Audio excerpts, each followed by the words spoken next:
We are recording. We are streaming.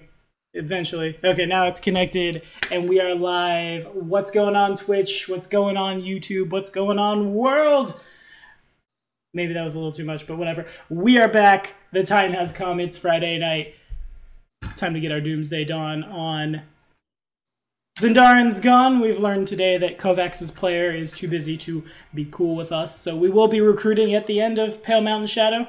You patrons of the channel, I'll make that announcement in a couple days. We'll do another giveaway for you guys because you've been so great helping out, letting me do this for a job, at least part-time. It's super sweet. And Anthony, Robin, you two are amazing. Thank you for your support on Patreon. Chewy, you're amazing because you're Chewy.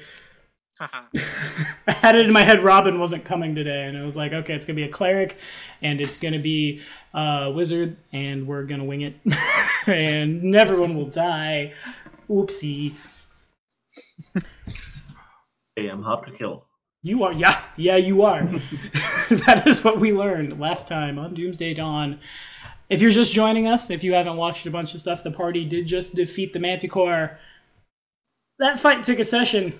That fight was rough. That fight was, I'm kind of surprised we all walked away from it. It was a lot of fun to GM. It was a lot of fun to like watch you guys get through. But that's where we find the squad. Zendarin, the Manticore crashes down into the ground and you guys finish it off. And by it, I mean Zendarin. Zendarin wobbles back and forth a little and then just kind of rolls back and passes out. Obviously, the poor guy's been too exerted from quicksand and his general inability to hit things. It crosses everyone's mind at the end that, does this guy even deserve a name? Let's leave him here. We're all evil now. Wait, he had the name? I thought he was Elf Rogue. I mean, you can put that together. It kind of sounds like a British last name. I'm Zendarin Elfrogue.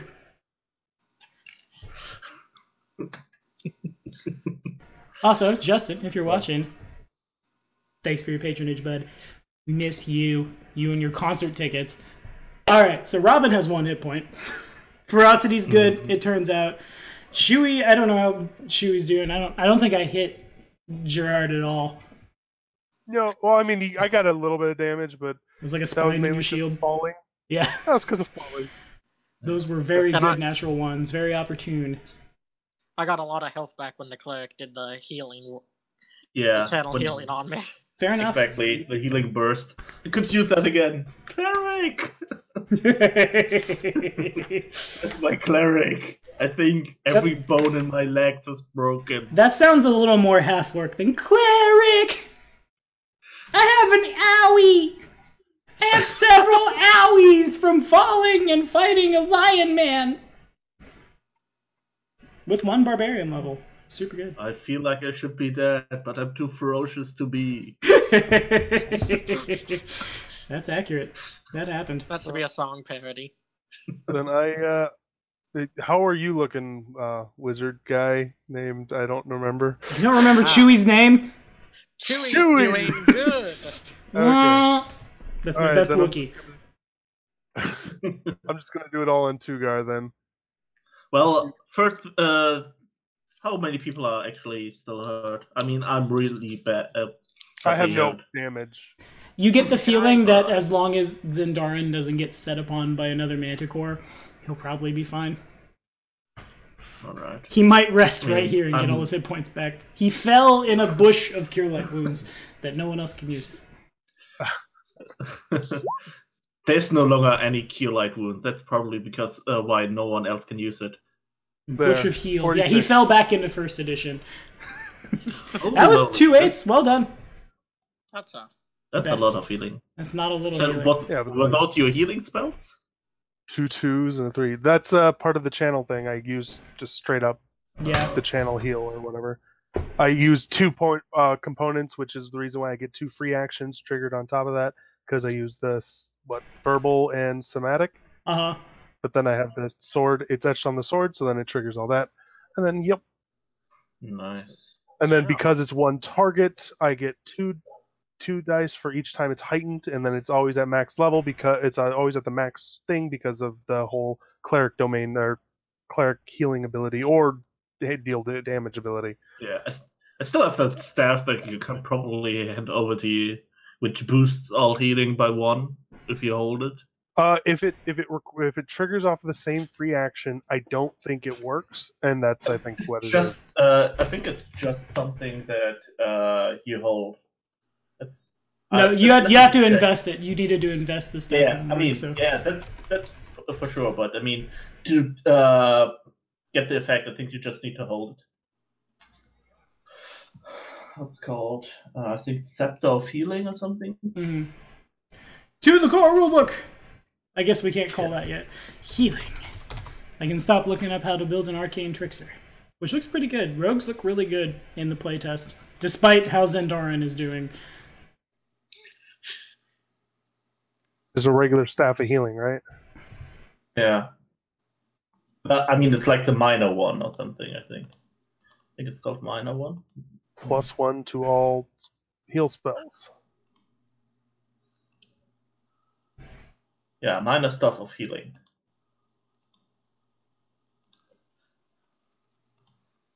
I typed in healing. Yeah, do not type in healing. Yeah, that's like all the spells. So many nexts.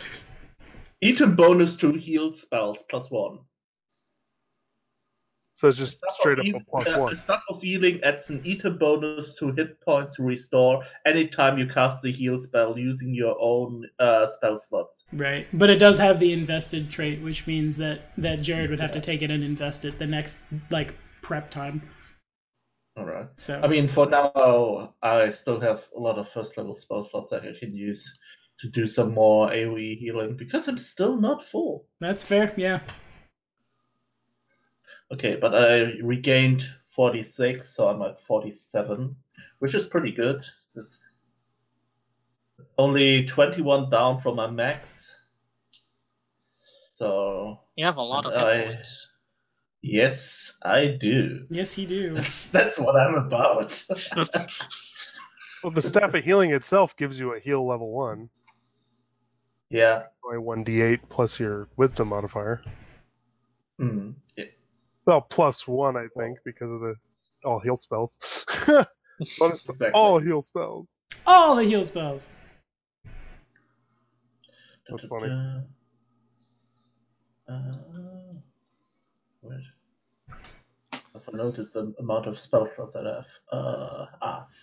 3 first level. Oh man, I'm so sad that your spellcaster attribute doesn't give you bonus spell slots anymore. Yeah. Very little spell slots, only 3 a day.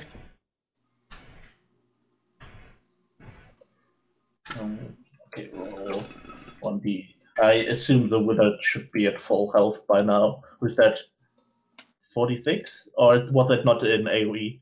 That was not an AoE. That was just you. That's why it was so high. So when I do AoE, it's 2d8 less. I see. I think. If I do just you get 2d8 more.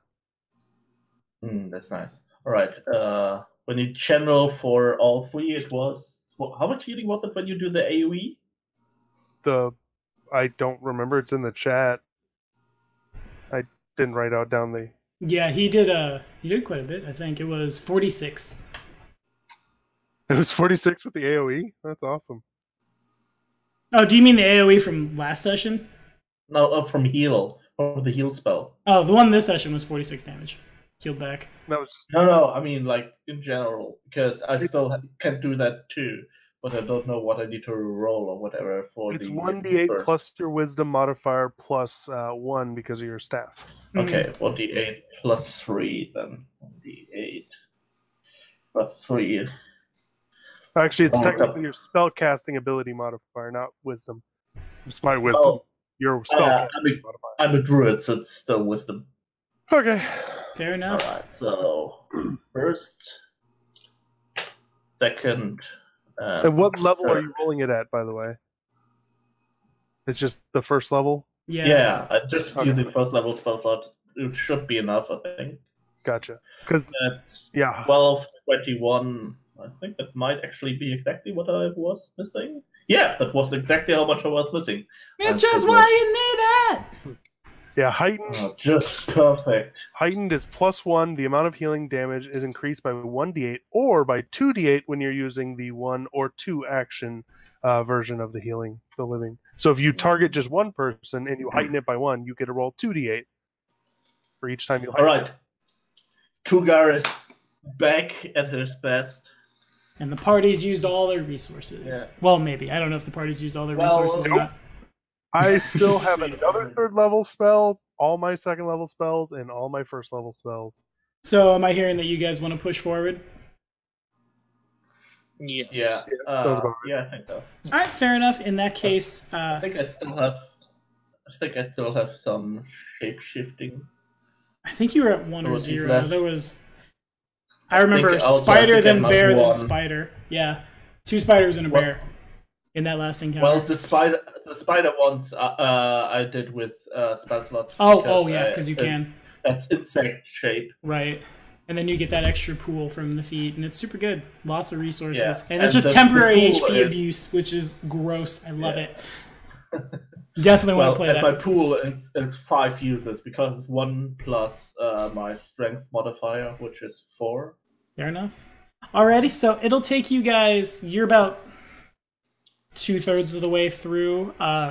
Tugar hasn't been this far up yet, so we would need, if Tugar wants to spend a little bit of time picking out what direction you guys want to go and stuff, Tugar can attempt a survival check, but doing so will take a little extra time. It'll take him a few hours to survey the area and come back. Can I assist him? Because I have a really high survival as well. You and certainly can. I had the background tracker, so... Okay. All right. I think or failing that, you guys could just wing it and throw some acrobatics checks around. Yeah, or not acrobatics, athletics checks. I'd rather go nice in survival because I actually have a good bonus. Fair enough. Yeah, although I think I have like a +9, I think. You kids in your natural 19s. Okay. Chewy attempts to help and is sad. As sad as Tugar. Oh man. Okay, so I gotta go back and I gotta see exactly how much bad is. If at least one PC succeeds, the entire party can follow an easy pathway that alternates between short cliffs. And it's Tugar and Chewy both fail but do not fumble. So Tugar goes off and Chewy, terrified of manticores, follows, clinging to Tugar's like quadricep, just shaking and sad and I don't want to die. Thus, it's enough to throw Tugar off, and he can't quite figure out where he's going. But Jared's got it. Jared, actually, I think that is in fact a critical success. So, nice. What I will say happens is, by the grace of Saren Ray, Jared shows mercy and goes back with you guys. You all kind of survival together at the same rate, so you don't lose. You lose about a couple hours picking around, like trying to find the best way. Well, no, that doesn't make sense because nobody's waiting. You guys you get there in about like 20 minutes. Not a lot of time is spent. And then you guys find yourselves at a real fun place. All right. I'll move you over there because now we have actual maps. Fancy. So you guys eventually end up in this really narrow pass which cuts up the mountainside. On your left, where you guys can see that brown, that's just a fall off the side of the mountain. I currently can only see black. What? Yeah. You gotta open your eyes. Yeah. This token is controlled by you. You have sight. You emit light out to 60 feet. You see. Well, no. Everything's black for me. Yep, me too. It's up and down. It's just bottom left. Check the bottom left corner. Yep. Oh. All black. Oh, I see it now. I was too zoomed in. I'm all black. Wait. Can zoom up. It's in the bottom left-hand corner. I see it now. Yeah. Chewy sees it. Okay, I zoomed out all the way. And now I have a black rectangle up left. Okay. Which was before my whole screen. Weird. But now it's only a tiny piece of my screen. How far I zoomed out. Okay. But it's still all black. Controlled by Tugar, has sight, emits light in a 60-foot radius. Now Tugar should see. Now I see something. I don't know why it did that, but alright, we'll go back and fix it twice. Controlled by Anthony M. Well, I can't even change that one. Why want to levy? Does he have sight? Has sight 60 feet. The sun's still shining. Man, you guys are gonna freak out when you do get to see. Well, I see like a hyena and a minotaur. It's kind of a hyena. Man, why can't I might just delete that token. Or is that a bull? Literally, it's just a bull that's found its way up the mountain. Minotaur. I think that's a hyena. The way you guys are describing this makes me very curious. Oh wait, I can't see anything still. I'm getting there, just hold up. I don't know what's going on. Where is your token? Frost in the hair. You see a really, really giant Jared. You cast the max level in large person. He's huge. He falls off the mountain. Rocks fall. That wasn't huge. That was gargantuan at least. Controlled by Anthony M. That's you. Save changes. Go back. Has sight. Emits light out to 60 feet. I think that was like 4x4 squares. Hey, now, I can see! Alright, now you guys see, like I said, this narrow pass you guys are cutting up. It seems more logical to me to flip-flop Chewy and Tugar. Yeah. Like that. Off to the left here, this is just a drop off the side. You look over and there's a little as you guys are like making your way up here, and eventually you guys come up to, like, what is on the right is an overhang, so you look straight up and there's, like, mountain covering you. It's basically the only source of shelter on the mountainside, and you turn the corner where you guys are now, and everybody, make perception checks, actually. That would be good. It would be good to roll perception checks. The bad thing about this is you can't say that until it's initiative. This is not initiative. This is a perception check. I know, but that's how it works now. Yeah. Like, everyone rolled perception checks. Everyone rolls perception checks. You are in combat. You are fighting. I have misled you. I think Chewy fumbles. Oh, Chewy. Oh, Chewy. Aww. Let me... It's okay. He's just half blind. Yeah. One of his eyes literally just drops out, falls down the mountain. I mean, to give him credit, he is walking behind two taller people. Yeah. I can't see what's in front of me. No, you can't. You're too busy buried in Tugar's gigantic quad. I just imagine we are like in front of him, like, oh god, you have to see this, and he's like, I can't see it. Let me see it. Oh man, I love this party. This is the best part. Okay, Chewy doesn't fumble. But you guys see, you turn the corner and suddenly there's a Minotaur, which you guys know live in the Shattered Range, and a knoll behind him. The knoll has several scorpion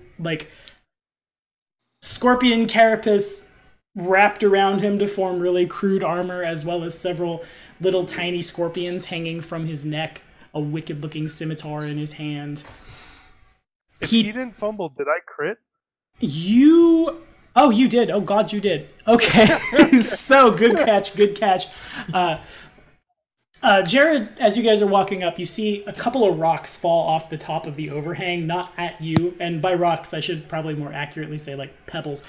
And they fall down the side of the mountain, which leads you to believe that there's something standing on top of that overhang that you can't quite see. But this knoll sees you, and he turns and... Oh, wait, we are still outside? You're not in the tomb yet. It's just like a giant overhang on top of the mountain. So it's like it's over your head, and then here's where you're standing, and then like over here is a fall to your death. I really hope this guy isn't all about let's put you off the cliff. The knoll, as you guys turn the corner, does anyone speak knoll? I know Chewy does. I do. Okay, so in knoll, this thing's we hired you to kill them. Bring their heads to me. Perhaps we can sacrifice them to the Manticore and escape this accursed mountain. Everyone else just hears barking. Excuse me, Mr. Knoll. Hey, hello? Do you say that in Knoll? Barking. Yes. He looks real perplexed, and as the Minotaur looks like it's about to charge at you, just... What do you want, little one? You are not enough for a meal. You look too... chewy. Well, I couldn't say it with a straight face. Well, the Manticore you want to sacrifice us to is dead. So you can get off the mountain safely and we can go past you. Yes, please? You are lying. Show me proof of this. You are but 3. I think I got a one of its things stuck in my arm still. Here. Just here. This is proof, blood. And I have its blood on me. And my blood too. Okay. I mean, we have a wizard. He probably collected some materials from a manticore, right? It's like wizard stuff. They're like, okay, I need some spell components, and rare magical creatures are spell components. And rare magical creatures are in fact spell components. I'm sure Chewy has some spell that needs like manticore or something. Let's. You guys can both make perception checks. Or no, excuse me. Don't. We're gonna look so hard that you're gonna go down the mountain. Not the diplomacy checks, or intimidate, or social checks. The social check of your choice. Okay. Okay. Those two? Not Tugar. Well, yes, Tugar. All 3 of you can. Okay. Increased chances of fumbles and Minotaur's attack. Yeah, oh crap! Well, speaking of fumbles. Wow! Do I even need a roll? You could crit. Alright, give me 1 second. I gotta actually. Clerics don't worship Sarenrae in this meta. They worship RNGesus. Oh, please, RNGesus. On this day, we give thanks to RNGesus. May it not. Everyone. What? That might be a critical success. Let me look at this boy's will save. He's a good boy too. Good pupper. It's almost a 20. It is a critical success. Noted. It's a success. It's barely a success. So, in Noel, what happens is Chewy. I won't move you, but Chewy like moves up to the head of the column and just tells Jared what to say in Noel, or rather, I guess it's a translation of Jared to Chewy then in Noel. But in the midst of this, Sugar's been listening kind of enough to maybe think he's picked up a word in Noel, and then he says it. Barking, and I understand animal language, so I guess So you say something really offensive in Noel. Woof! Woof! It's like, wait, I speak that, and it's like, okay, there's a difference between like actual dog language and Noel. It's like, oh, sorry, I didn't know that. It was like really offensive. And it is incredibly offensive. The leader, call this the creature who you assume must be the leader of all these gnolls you've been fighting, just, you dare insult the leader of the, what is the name of my tribe again? I have to do some scrolling. I thought this encounter was over. The Alcherive! Kill them! Roll initiative. Aww. What do we roll for initiative? No perception. I'm really tempted to say we use those diplomacy checks, but we'll say perception checks. So Tugar doesn't just have at the back of the pack there. That's a little better. Not terrible. On the other hand. Oh, god damn it. So Chewy and Tugar and Gerard. He went to Gerard. I think that was your first roll of the session, and it's already and I'm already killing it. I think last session you also had like a ton of natural 20s. Yeah, that's how we're winning this game. I think that's probably also a reason why we had such a hard time with that Manticore. Because you rolled like 3 natural 20s. My GM foo is great. It's like I have a real good AC, but you kept like critting me. Rip conversationalist, says Elvin Hammer 1 in the Twitch chat. And no, that's accurate. So the first thing that's going to happen is I added the Minotaur to this encounter. For those of us who might be watching who haven't been kept up, the party is leveled to 5. They're supposed to be level 4. So to increase the encounter, I've pushed some levels around, and I've also thrown in a Manticore who's a little stronger than the average Gnoll. The Minotaur is going to go first, and it's going to charge. At least we are not a 6-man party anymore. Yeah, that's fair. In we go. I'm going to spend 2 actions to powerful charge right up to Gerard's face, and I'm going to make me a strike with my gore. Didn't move 20 feet, so I don't get to do extra stuff. That sucks. So I guess I'll just do a regular attack, like the scrub I am, plus 11. 26 to hit Gerard. Well, I'm flat-footed, and my normal AC is 22, so therefore I'm at 20. So yes, that hits. Haha! It's too bad I don't roll an extra d12, or d8 rather.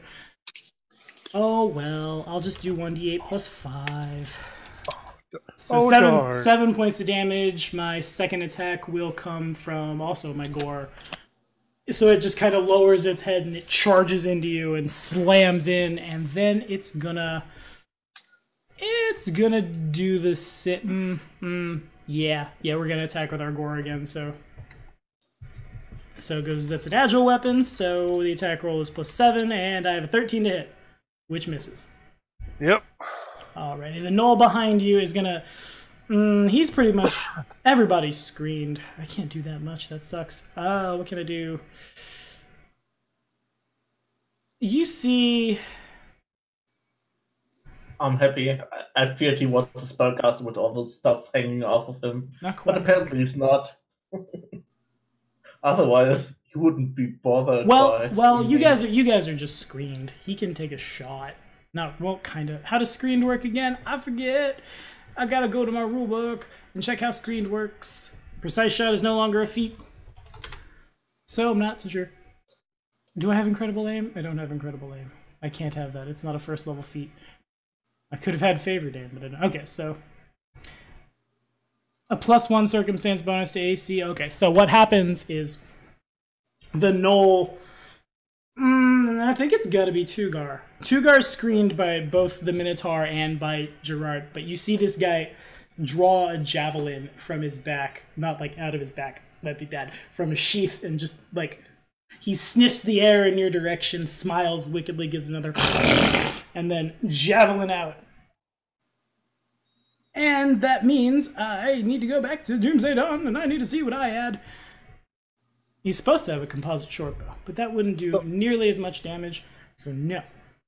I'm wondering the difference there between screening and cover, because the big old Minotaur, I don't know if that would be... Cover says behind a wall or some other hard surface. Screening is... Because technically this Minotaur, as this is happening, its head is down. So it's able to, like, throw over. Anyway, targeting Tugar with the first attack. 27 to hit Tugar. Yep, that hits. Do I critically hit? I think you do. I think I have 17 AC. Yeah, I have 17. I did it! I shouldn't be that excited about that. Wait a second. You're flat-footed too, so... Yeah. I think. Yeah, it's 19 AC. Let's see. And then -2. That's 4 from proficiency. Yeah. 19 AC, so normally, and I'm flat-footed, so I'm down to... Well, there you go. So I mean, I don't have any dex, but I think flat-footed reduces my AC by 2, right? Mm-hmm. So then 11 points of damage is assigned as this javelin hits, like, almost entirely through and through your neck. You lean a little out of the way so it goes, like, through your trap. But it, like... It hurts. You stumble back and snarl at him for sure. Do I have any other actions I can do? I wish I did, but I don't. Well, he's gonna stride, actually. That was like 1/6 of my HP. Nice. Nice, I did it. I'm gonna step forward. That's what I'll do. Tugar, you're up, buddy. Yes, get into reach.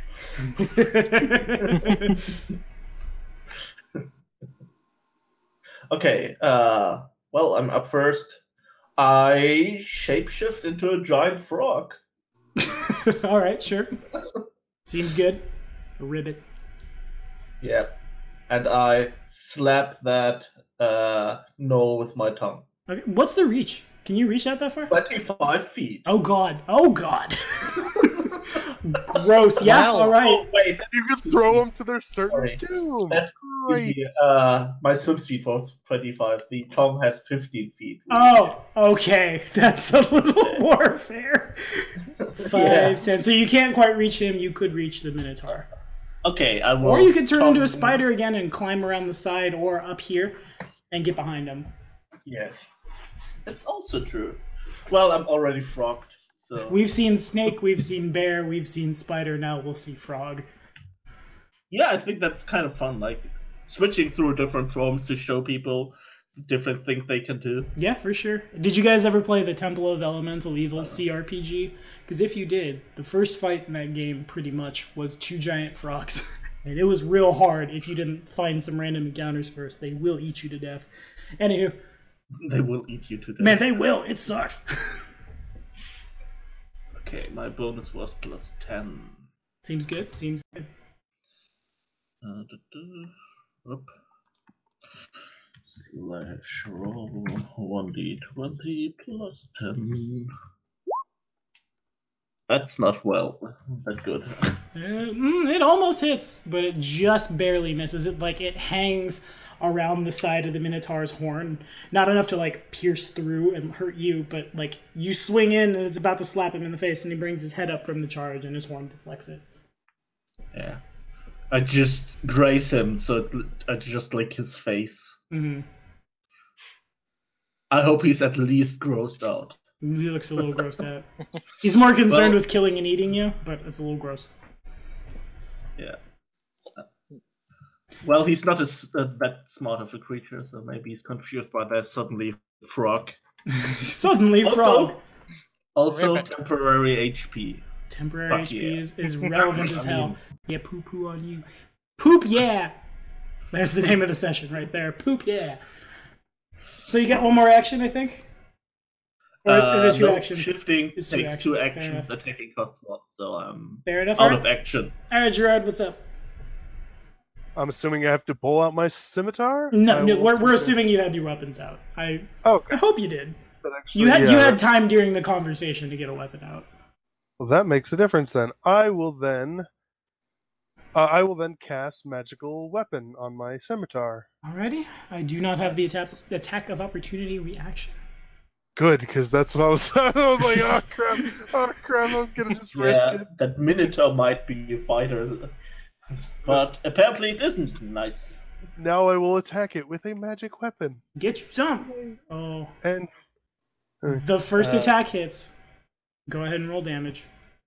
That is damage. When you rolled damage for a second, I thought that was your attack roll. It was like, that is damage. Okay, fair enough. I see. That was almost real bad. By the grace of Sarenrae, you cut it for 9.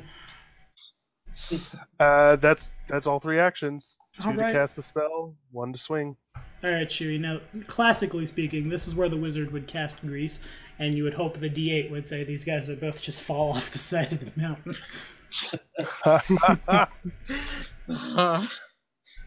I wish I had grease now. Oh, grease. Great spell. Yeah. So I want to cast Flaming Sphere. Oh god. That's gotta be bad for them. They can't really dodge it because it's so... It takes 2 actions to cast it. It has a range of 30 feet. Okay. And it has an aura of 5, so let's see how far away these guys are. Wait, that's the drawing tool. Hey guys, in the chat on Twitch, ElvenHammer1 would like to know, is this Pathfinder 2nd edition? Yes. Yes. Well, it's a Pathfinder. This is Pathfinder 4th edition, like I once said on our Serpent Folk video.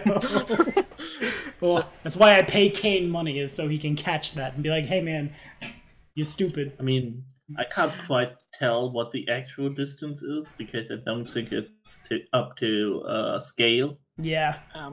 But you might be able to drop it behind the knoll. Can I drop it behind or in front of him? You could drop it. What's the range again? It's 30. So 30 would be here. Okay. Oh, so yeah, I'd like to put it behind the knoll. Alrighty. And then roll it on top of him. And who's going to show up today? Who's going to play? Zendarin appears. He looks like a flaming sphere. Whoa! He's very big. Flaming rogue. He's too big. He's too big. No, Zendarin. What have you done? There you go. You want to put it on top of the knoll? Yes. Okay, cool. Well, roll it against him. I think it can't enter his. If it enters the square, it but stops. Let's see. That's how it worked in first edition. Yeah. I think that's how it works here too. You cast a flaming sphere, does 3d6. Yeah, I think there's like damage when you roll it into someone, and then there's damage when you stand next to it. Once per round, when you concentrate, you can direct it. You can do to each creature in the sphere's square. Each creature attempts a reflex save, so you can drop it in his square like you could before, and then I have a reflex save. Okay. Which is drop it in his square. Does he reflex save out of the square? He'll go a different direction. He is smart puppy. I mean, he is not a smart puppy. See what the critical does. Okay. Yeah, that's a fumble. It's got It takes double damage. Okay, so there's a raw fumble. So I just take double. I don't. Oopsie. I think that's like 66 though. He doesn't just fall off into his death. Unfortunately not. So that's 6d6 fire damage. +1 because I got burn it. Because you got burn it. Burn it. That spell's real good. It would have been hilarious if he That's not good. took it A lot of bad like rolls. stepped off the cliff. It's like, let me dodge off the cliff. Like, So yeah, there's my damage, 17. Yes, sir. 17 damage is noted. You got one more action, I believe. that's below average. Could you concentrate on that? Because you spawned it in that square.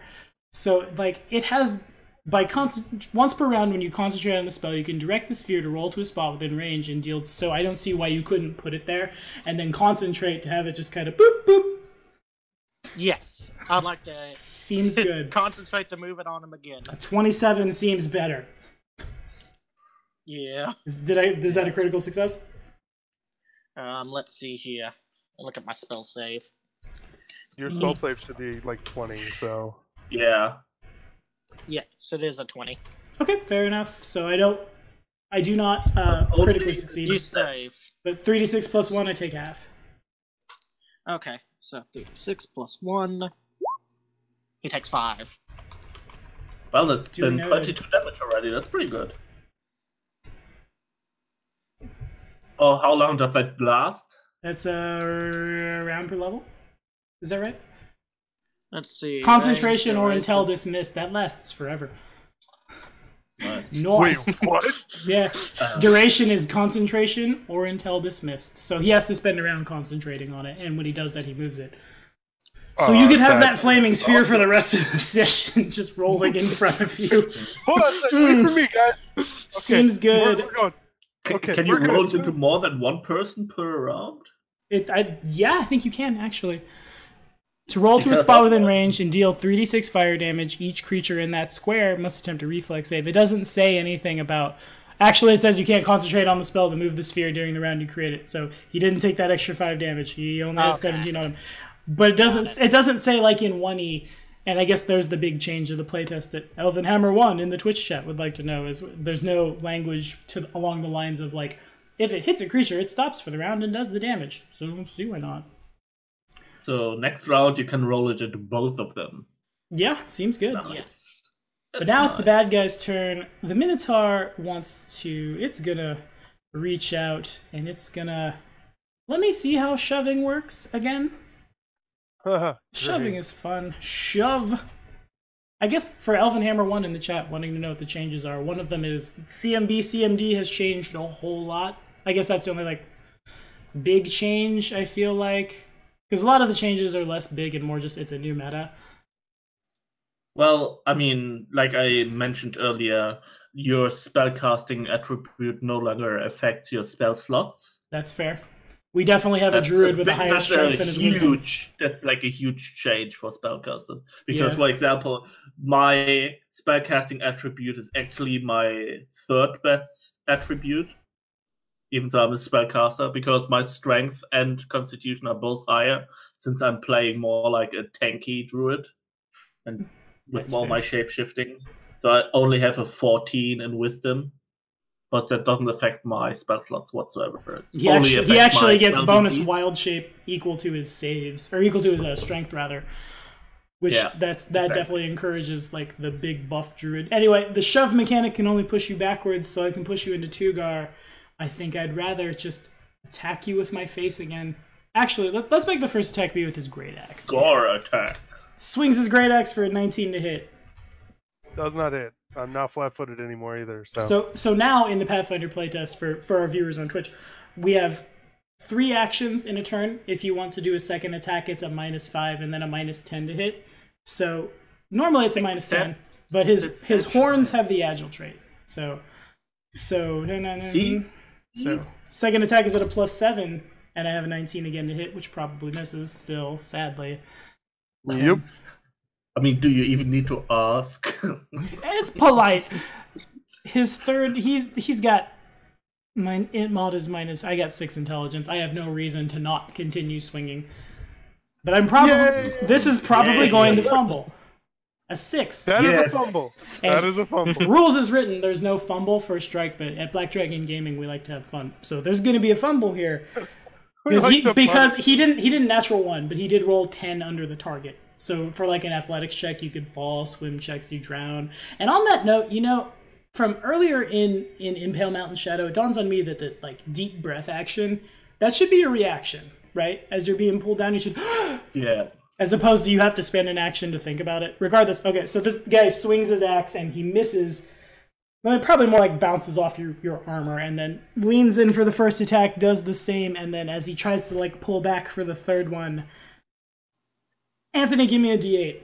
He pulls back and he overcorrects and he topples over. We're clockwise with a 1 being north. So that's 1, 2, 3, 4. The Minotaur will use his reaction. Yeah, I see you. I see you clicking. The Minotaur will use his reaction to attempt, I think it's an acrobatics check, to grab that ledge. Oh, God. Oh, God. Why couldn't it be athletics? I'm better at that. There's another change, I guess. Athletics is a check now. He will just stomp on his fingers. Third Ray forgives you. Saren, what's the DC? There's no listed DC, but it's up to you. Yeah, I'm gonna say he does. He does grab on. That was his third action. He leans back, falls over a little, and then gets his hand into the side of the cliff as he almost topples to his death. Grabs on, hangs on, does kind of great, but looks a little bad. But now this guy... Is he hanging on? Yeah, is he hanging on, or did he pull himself up again? He's hanging on, he's hanging on. He has to use an action to pull himself up, but this guy is going to... Is his great axe gone then, too? He's holding on with one hand. He's got the great axe in the other. He's not smart enough to let go.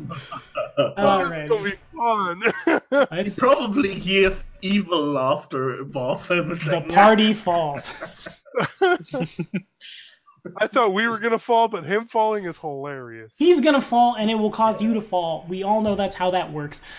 That's true. All right, so what can we do? It's okay. I have a long tongue that I can use as, like, a rope while falling. So this guy's gonna... He's gonna just rub it around. Step here. He's gonna... I don't have quick draw.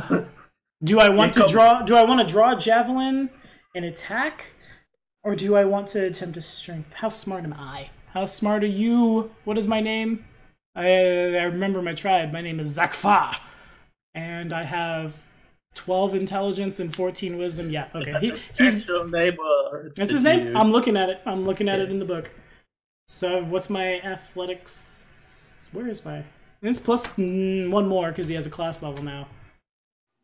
So Zakfa moves forward, and as he says so, he says, "I am Zakfa." So now you all know, and it's not metagaming, I guess. And he steps forward, and with 2 hands grabs down, picks up the Minotaur.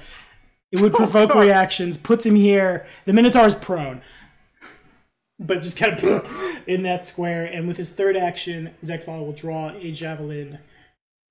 And the turn passes to Tugar. Now he might be in tongue range. Yeah. 5. Yeah, he's definitely in tongue range now. All right, let's lick him. Oh yeah. Does it also have a pull effect? 20. That is a thing. Oh, how does that happen? Oh god, where is my armor class? That does not critically hit. It does hit. Critical hit would have been fun. They usually are. Oh yeah. Classically speaking, the critical hits are the most fun of hits. Alright, he takes 9 damage. Solid. Duly noted. Oh, whoop, I clicked on the Minotaur. I have more than 9 damage on me. Let's try one more thing. Alright, sounds good. Wait, let's see. Do I have something that's... My tongue is not agile, is it? It might be. Nope. It's not. Even though your tongue should be agile, it's like the most agile part of your body. Like you can twist and turn that thing. Man, there are so many "that's what she said," so I should be throwing at you right now. Frog. Kiss me, I'm a prince. So it's actually, you don't have a... Oh, you do, I see it. It's got a reach of 15 feet, but it's not agile. You've got sense. You've got jaws that do 2d6 damage. Damn.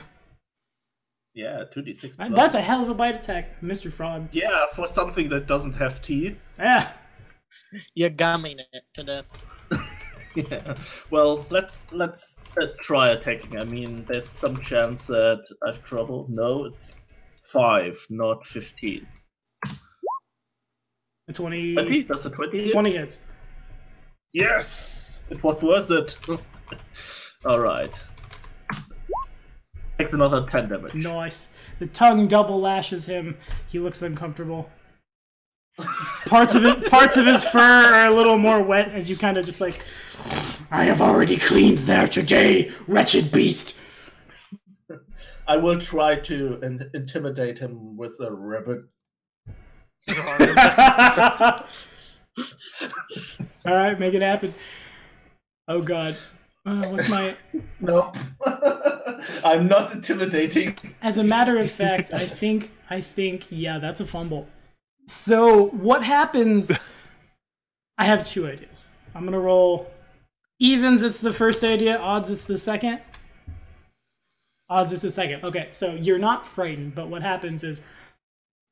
As your tongue... Or, no, not as your tongue lashes. As you yell at this guy, your tongue accidentally, like, jar-jars out.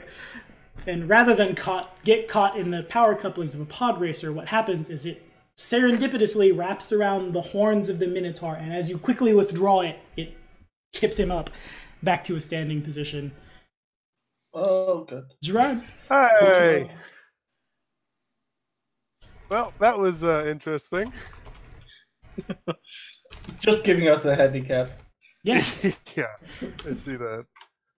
Alright, I will, I'll just start off with a swing with a magic weapon. All right. That's like the same exact roll. 1 hits for 9 you damage. keep rolling. Well, I mean, you rolled 1 better for the 2 hit, but it's the same damage. The exact same roll. It's first the 1 and then the 4. You did that up there too, I think. Yeah? Yeah, I did. Yep. Right. Exact same damage roll. I will attack one more time. Oops. Gotta actually put that in right.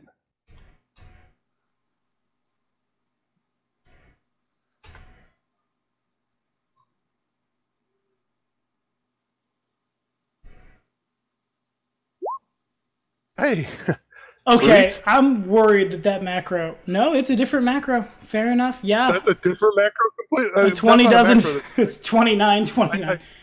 20 hits. Yep, I had to type that in actually, so... Roll that beautiful bean footage. If you roll another 9 with the same damage... And we call hacks. Yeah. 31 damage is a sign, duly noted. Minotaur's not looking the best. And then I'll raise my shield this time. Seems good. Chewy. Alright. Time to grow. Grow. I want to roll the fireball, down the bowling lane. Okay, where would you like to stop it? Nice. Let's see, it was... On top of the ball, I guess. Yeah. I have to. He said down the bowling lane, so I'm like, kill everyone. Yeah, so... Okay, duly noted. Zendarin's only with us in spirit today. The flaming spirit of a fireball thrown at someone's face. I actually do have fireball, so... It's kind of not nice to say this, but he's more useful as a burning ball of fire than... Yeah. Yeah. That's super accurate. Oh man, I feel so sorry for him. I do too, man. The RNG has not been kind to him. Really throughout all of Doomsday Dawn, because Book 1, his sorcerer almost got super dead. Super fast. Yeah. Faceless stalkers are mean, especially when you let them turn into rats. But I don't know nothing about that. They can't do. Like, yeah, no, they can't. I screwed up, but it was fun. As the rule of cool that I'm applying to save my own hide. Speaking of save my hide, let's make a reflex save. So, this is for my man, gets a 22, my bull, who might also be a man. He's a bull. It's awkward. Stop judging the Minotaur. Where's my... A female Minotaur. I mean, that, yeah. Identify as an attack helicopter. There's a female Minotaur in the Iron Fang Invasion that does have horns. So I have a 22 from Zach Fa. The Minotaur has 17. Alright, so 17 the null will be fail. taking... well, it's not a critical fail, but he still fails. So, yeah, the null's taking half damage. Okay. Roll that damage. 11 damage, so the null takes 5. Duly noted, and does the Minotaur take full? Did he fail? Yeah, because Chewy should require a 20 to save. Yeah, that makes sense. Okay, fair enough. So that's 42 total on that guy. Fair enough. Oh. So that's one concentrate action to do what you just did.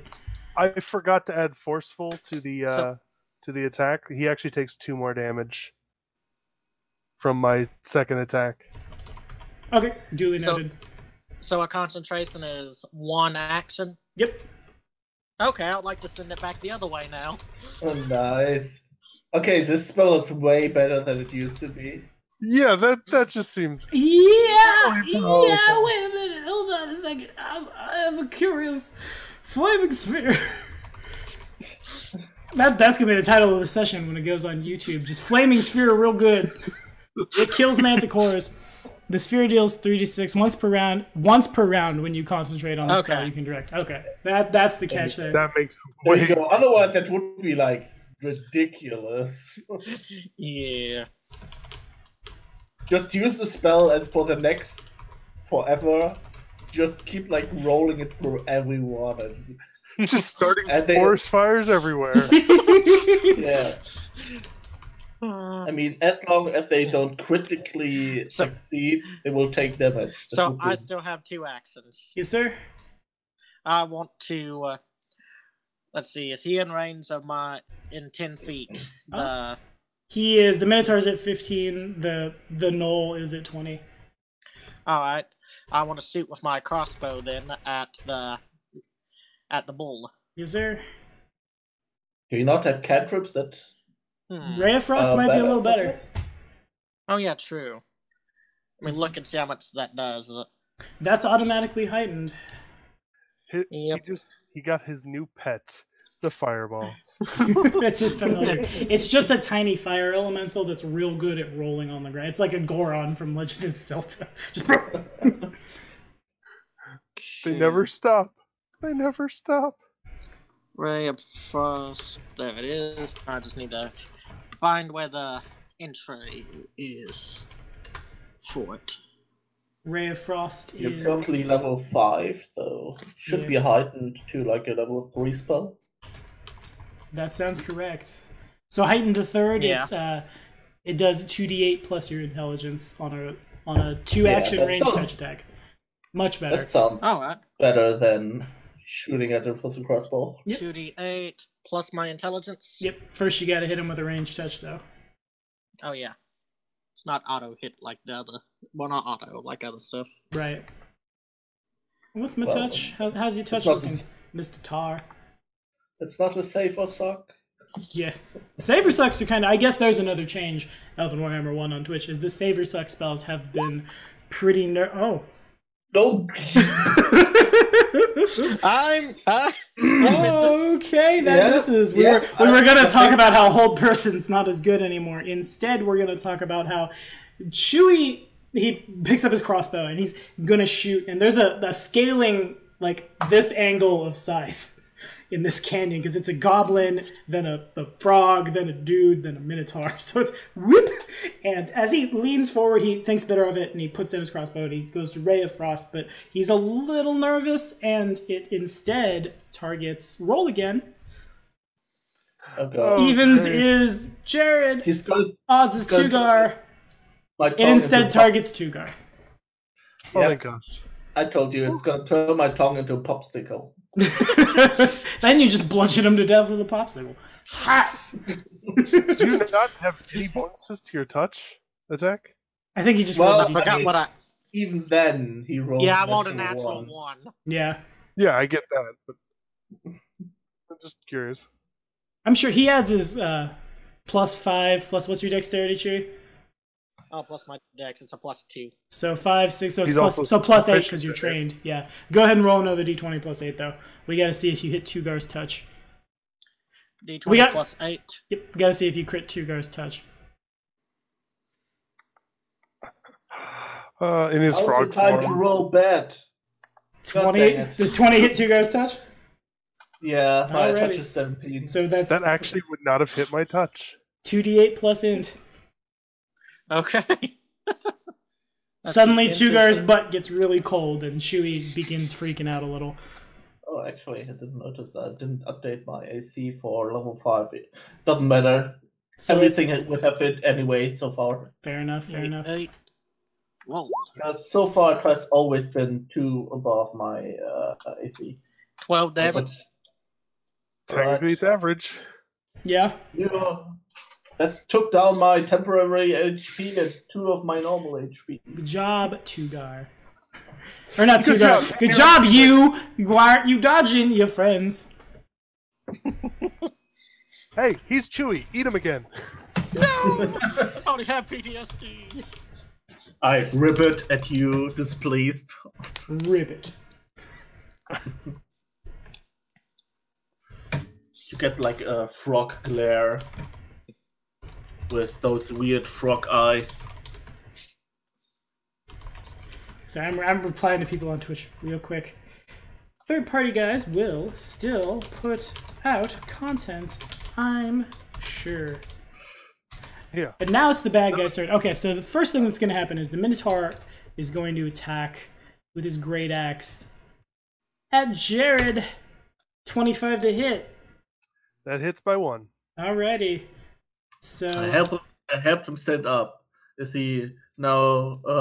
Does he like me better now? Ooh, I haven't reached 10 feet. I could have targeted Tugar. Oh well. And I'm gonna do a D12, and I'm gonna add something. 7 is what I'm gonna add. I'm gonna add a number.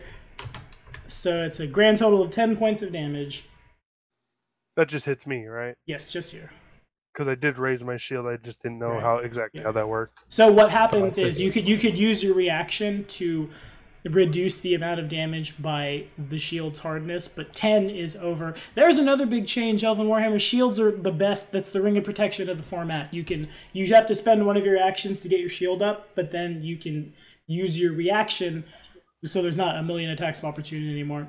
Rest in peace, swashbucklers. But you can use that reaction to when this axe comes down. What Jared could do is he could reduce the damage equal to the hardness of his, I'm assuming, heavy steel shield. So actually, no, it's not heavy. It's just a light. Oh, fair. So he could take 4 damage off it, but I do double its damage, so I would break the shield if he did that. And then he would have to go get it fixed and stuff. So 10 damage taken? Yeah, I take 10. That's no problem. Fair enough. I'm going to sweep at an adjacent... So I guess I'm sweeping at Tugar? Yeah, okay. So it's -4, not a -5. As he brings his axe down, and as he brings it up, he twists. Targeting Tugar, a 13 to hit is not looking the best. Nope. Okay, fair enough. That would have fumbled on me. Wait a second, is that a fumble? Let me see. What's my animal form AC again? If it's 23. Ah, god dang, it's 22. Ooh, rough. Oh, that sucks. For his final action, the Minotaur is going to stride back. He can move through his friend's square. Insect form has 23 AC. Fair enough. Alrighty, Zakfaw's got a javelin out. Lets him retreat? What? He does. He does paid indeed. for him, I thought. He did pay for him. And what happens is we're going to throw at Suga. First attack's going to go at... not Chewy. Chewy's been a good helper. Good friend. We don't need to hurt him. We're going to attack Jared. Attack the front line, 29 to hit. That hits. Is it critical? No, I'm at 24 AC. Well, I gotta ask. Things are strange. I see a natural 18 and I assume 10 points of damage. Max damage. A javelin embeds itself in your arm. Ow! That hurts. Yeah, it did. He's gonna, for his second action, he's gonna send you off the edge. And he's gonna stride back and draw another javelin. And then it is Tukar's turn. All right. I think they're out of tongue range. They are. Can we walk through a fireball without taking damage? How's your acrobatics? Use an action. There's a ball of fire in the way. Nope. As part of the stride, you could use an action and try to jump over it. Nope. I'm a frog. I should be pretty good at jumping. I don't know what the hardness of a light steel shield is, but if it does less than the hardness, you could just use your reaction to block. I think. I mean, nope. I'd rather just walk. I'd just rather delay, and it's a wooden shield, not even steel. Well, fair enough. Actually, it's a 5 foot. It's right there. You guys could move past it. And don't block fire with a wooden shield. That's not how good things happen. No. Saren Ray likes the fire, but not that much. And it has burn it, so it's going to do extra damage because it's from the goblin. Which is a core race now in the Pathfinder playtest. Okay, duly noted. So as that happens, some things are going to take their held actions as that goes down. Jared had noticed that as you guys got here that there was something above you because little pebbles had fallen from over top of the overhang. So I'm going to make really quickly a couple of... Okay, I didn't notice that and it wasn't told to me. So it's perfectly fine that I fall into this trap. Yeah, it's so fine. The best. What are these? I think these are just the little one, right? Yeah. Okay. So I got to make. They throw rocks or spears. Or they don't have line of sight. They can't throw spears. I kind of wish they did. But rocks. They're pushing down rocks. The rocks were just like something moved and it disturbed pebbles that fell down. No, I mean, how are they attacking me? Are they like shoving down rocks on top of me? What they're doing is they're gonna make an acrobatics that passes. A knoll jumps down. All right. It can't attack this turn, but a knoll jumps down here as well. Oh. They kind of like, it's less of a jump and more of a like they lean forward and like with one hand they grab here with a scimitar in the other and they just kind of like swing flip over down, snarling and growling, and Tugar has 2 actions. All right. He's flanked. I will tongue attack the knoll once again. Okay. Same target as before? Yeah. Okay, sounds good. A 15 does not hit. 15 misses. Well, let's try, I guess, with... let's not fumble. 22 is a number that you have rolled, and yes, it hits. I had to go back and double check. You got him. That is a number. Ooh. Nice. That hurts. He's not looking the best. He's looking pretty beat up. The tongue lashes into him. He just... God dang. Right. There's a knoll behind you. There's fire in front of you. Yeah, I am attacking the knoll behind me because that just makes sense not to have something behind me that's close to the wizard. Yes, sir. 18 does connect. Yes, and then wait, hold up. I keep forgetting which knoll I have. Because there's several variants. I'm using the warriors. Yeah, okay, you got him. Doesn't crit, does hit. For 10 points of damage, the scimitar slices into his stomach. His growl is a little more... because he's a little smaller. He's kind of like the Chihuahua of gnolls, I suppose. That's how he could fit up there and come down, right? He's the Chihuahua variant. Also an 18 hits for 14 damage. I'm sorry for flavor texting at you. What do you want to do with your third action? I'll raise the shield. Yes, sir. All right, Chewy. You see, Gerard turns around, raises his shield, and just like 1-2 at this thing, and it's not looking good. It leans back. Blood covers the mountain. I forgot to add the extra 2 damage again. Because every time, because of Forceful, the second attack does more damage for each hit die. That it Since does. it's a magic weapon, it adds 2. Yes, sir. So 20. Wait, actually, you know. Okay, never mind. It didn't kill him. That 2 damage was almost enough to kill him. Chewy, that guy suddenly kind of like spontaneously a little bit, and a little more blood comes out. The Forceful from Sarenrae's Grace is just a little slow. I added it now. It's added to the macro now. Fair enough. What you got, Chewy? There's a knoll in your face. I would like to hit it up the side of the head with my staff. All right, yeah, sure. Well, yeah, that's fine. You can do that. Make it happen. What's my AC? It's 2 less than I think it is. It's gonna be just like Tarask in 3 Dragons. There's a hobgoblin with 1 hit point, and he's a psionic wizard, and he just can't hit. Shit. So D20 plus 5. That hits. That almost is a critical. Actually, wait. He's flanked. That's a crit. So he's got 3. What's your strength mod? It's a 0. All right. So you got to roll. Are you using this 2-handed or 1-handed? 2-handed. All right. Roll 2d8. He could survive this. He could go to dying too. 2d8. I need you to flavor that kill, Chewy. Alright.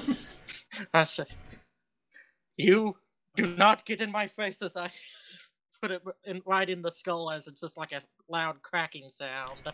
Fair enough. Your quarterstaff is a little longer. You can just. It's a little bit of. Well, no, he's a gnoll. He's probably a little hunched over as he collapses. At dying 2, Chewy has 2 more actions. Okay, I would like to send the flaming sphere at in range of that gnoll over there. Right. Right. Yeah. Alrighty. Get him. I will try a reflex save. I'm a little less good at things than all of my friends are a little better. I got a 25. Never mind. I rolled well. I'll try. I'm a little bad. Well, at least it's not a critical, so it's half. What's a 6? Fair enough. And let's see. Make sure that sphere is more in the square so I can actually flank him. We know where it is. We know you're not stepping in the fire. Just don't roll it on top of me. Don't be like the French. Don't eat frogs. But you eat frogs in the bayou too. It's not just the French. I would like to end my turn there. Yes, sir. All right. In that case, what did I do with the initiative board? Did I accidentally close it? I did. The bad guys are going to go now. So what's going to happen is... I don't know why I'm saying it like that. Let's attack with our great axe. It's the best axe. 22 to hit Tugar. Well, my AC is 22, so that hits. Yes. Barely. 10 points of damage. I don't have a lot of exciting things I can do. So I'm hit me. So second attack, you are flanked. There is a gnoll right behind you. So, but an 11 is, I think that's just enough to keep me out of Fumbletown. Because of the flank. Yeah, because of the flank. And then an 20 plus 3. I'm not smart enough to know better. 15 misses but doesn't fumble. So the Minotaur brings down its axe, cuts into you, and then it swings its horns back and forth. It whips its hair back and forth. And it doesn't... Oh, yeah. It doesn't really do a whole lot of much, though. My hair does, but it, on the other hand, a little less. Alrighty, so next order of business. What is Zakfa gonna do? Oh, man. What do I want to do to you? I have some things I can do. I'm gonna... Yeah, he can't do Probably the tankiest frog they've ever seen. Oh, yeah. I'm gonna... Yeah, sure. I'm gonna try to throw A javelin at you. Here we go. 1d20 plus that number is a 14 to hit. Against who? Against Tugar. Oh, too bad that wasn't me, because that would have been a critical fumble. Well, that doesn't hit. And the next attack is a 19 to hit. Probably doesn't get Nope. there. Damn it. Still All right, not. fair How enough. many javelins does this guy have? A lot, many. He has been very prepared. I've replaced the arrows from his short bow with javelins so he could do a little more damage. It's like sucking javelins. They changed from the short bow arrows to javelin. It's just a quick and large spell, right? Just boop. And then it's Sugar. You're up. All right. Let's see if we can take down that gnoll. I think he should be close to dying by He's now. pretty beat up, yeah. Snarling and bleeding all over the place. It's a little gross and kind of sad, too. 22. That hits. 8 points of damage. All right, fair enough. Duly Should noted. have attacked the Minotaur. Not dead yet. Still not dead. Still not dead. All right. Let's risk it. 10 It misses. shouldn't fumble. The 10 does fumble. It just fumbles, yeah. He has 20 AC. His AC is 20, yeah. You nailed it. Okay, so what's gonna happen is what is gonna happen? He's gonna. Do I have a bite attack? Why don't gnolls have bite attacks? That makes me so angry. He's gonna get a free attack with what? He drew attack. He can't really attack, so he can't get a free attack. The Minotaur is full of rage. Does a 17 hit? It doesn't. It doesn't. Fair enough. And then you have one more action. All right. Let's do another intimidating ribbit. All right, fair enough. Ah! All right. The most intimidating ribbit you have ever heard. That's a thing. So that's as per. Oh god, that's what it sounds like too. Oh man. It's a death croak. This is like the best group I have, right? I'm so glad we're gonna do like a full game after this. Okay, so on a critical failure or critical success, the target becomes frightened too and is fleeing until the end of its next turn. You can only target one person. Jump off the cliff. Who Jump would off the you like cliff. to Jump off target? the cliff. Well, out of fun reasons, I will target the Minotaur because he has to run through the knoll. Fair enough. All right, Gerard. The most spooky of croaks out across Pale Mountain. The echo resides, the tomb of Tular Seft shakes, and the Minotaur drops his axe down the mountain. His knees begin to quake. He begins to, like, you know how when a Minotaur, like, charges, he kind of, like, kicks his foot on the ground like this? It's like that, but he's prepping to run away. It's real bad. Oh, that's great. And Karma was with us. But what you got? There's a dead gnoll behind you and a living gnoll in front of you. Alright, then I will step. And this and gnoll will then- use his ready to action. Oh, There was a third! Haha! dang it. You're annoying. Sorry. Alright, I'm gonna still attack the one that's between me and Tugar. Yes, sir. 22 hits for 13 points of damage. It doesn't feel the best. But bam! And instead of raising my shield, I'm gonna do the second attack. 11 misses but does not fumble. Good. 13 damage would have been nice. I know. And that's all 3 actions. So at the top of Chewy's turn, I make a fort save. Death and dying has been eroded. That changed also. Elven Warhammer 1. Man, whose mic is having a conniption and also stop it? Thank you. You are my friends. So what happens is, if I pass this, I go, my dying condition, I forget how the errata works. If I pass this, I go to 1 hit point and I wake up and I'm slowed 1. But at the end of all my turns, my dying condition ticks down by 1. So my fort save is a number. Where is it? It's a plus, Oh no. plus 6. Over Chewy's DC. The Gnoll has 1 hit point and is super good. Best ever. Best pupper. Boop, boop, boop. He's going to use... He comes back, he has 1 hit point, the dying condition wears off completely. He's going to stand up as one action and then attack Chewy with his other 2. With his... Oh, he has a bite. Why doesn't the important one have a bite? Why? That's... I am full of righteous anger. So I'm going to attack Chewy. Seems like the right thing to do. Oh. Yes! Yes! So I'm going to roll... I'm going to roll... Evens, he hits his buddy. Odds, he hits himself. Here's a d6.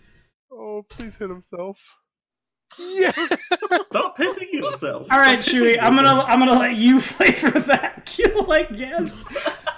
He gets up and in the motion. Well, no, I'm gonna do it. It's my kill. I'll flavor it myself. So he kips up and swings his axe. I might have said scimitar, but he has an axe down. And as he does so, he swings a little too hard and gets his femoral. And back down he goes. I'm sorry to have interrupted your turn, Chewy. If you would be so kind. Okay. The dying one. I would like to use my first 2 actions to cast Fireball on the fleeing, on the Null in the main back, and then on the Minotaur. Yes, sir. We can do that. Sweet. M is for Minotaur, and that's the one we're attacking. Oh, there's another big change for the playtest for Elven Warhammer 1 on Twitch, is a Cleric of Sarenrae can cast Fireball now. That's super... Not that Chewy is a wizard, but our Cleric could do it, and so can our Druid. Literally everyone here. Druids have Fireball too, that's a thing. That's how the Manticore died last session, was everyone just... they just dab him to death. Anyway, so... My character never dabs. That will never happen. Mine don't either. It is not the art of a true warrior, unless they're practicing for archery. So I'm frightened too. I take a -2 on this. An 11 probably fails. Yeah, it fails. Zekfa adds a little more. He adds this. He adds like what I rolled. Oh! Okay. That's double damage. Man, okay. Chewy is cleaning house today. This is gross. The wrath of Chewy is upon us. Yeah, he's doing wizard things. Why, yes. Yes, he is. So 29 points. Jesus, that's 3 6s. Oh my god. Okay. All right. Oh, so that's I think you killed them both. I think you just sniped them both down. Yeah, the Minotaur has 70 hit points. So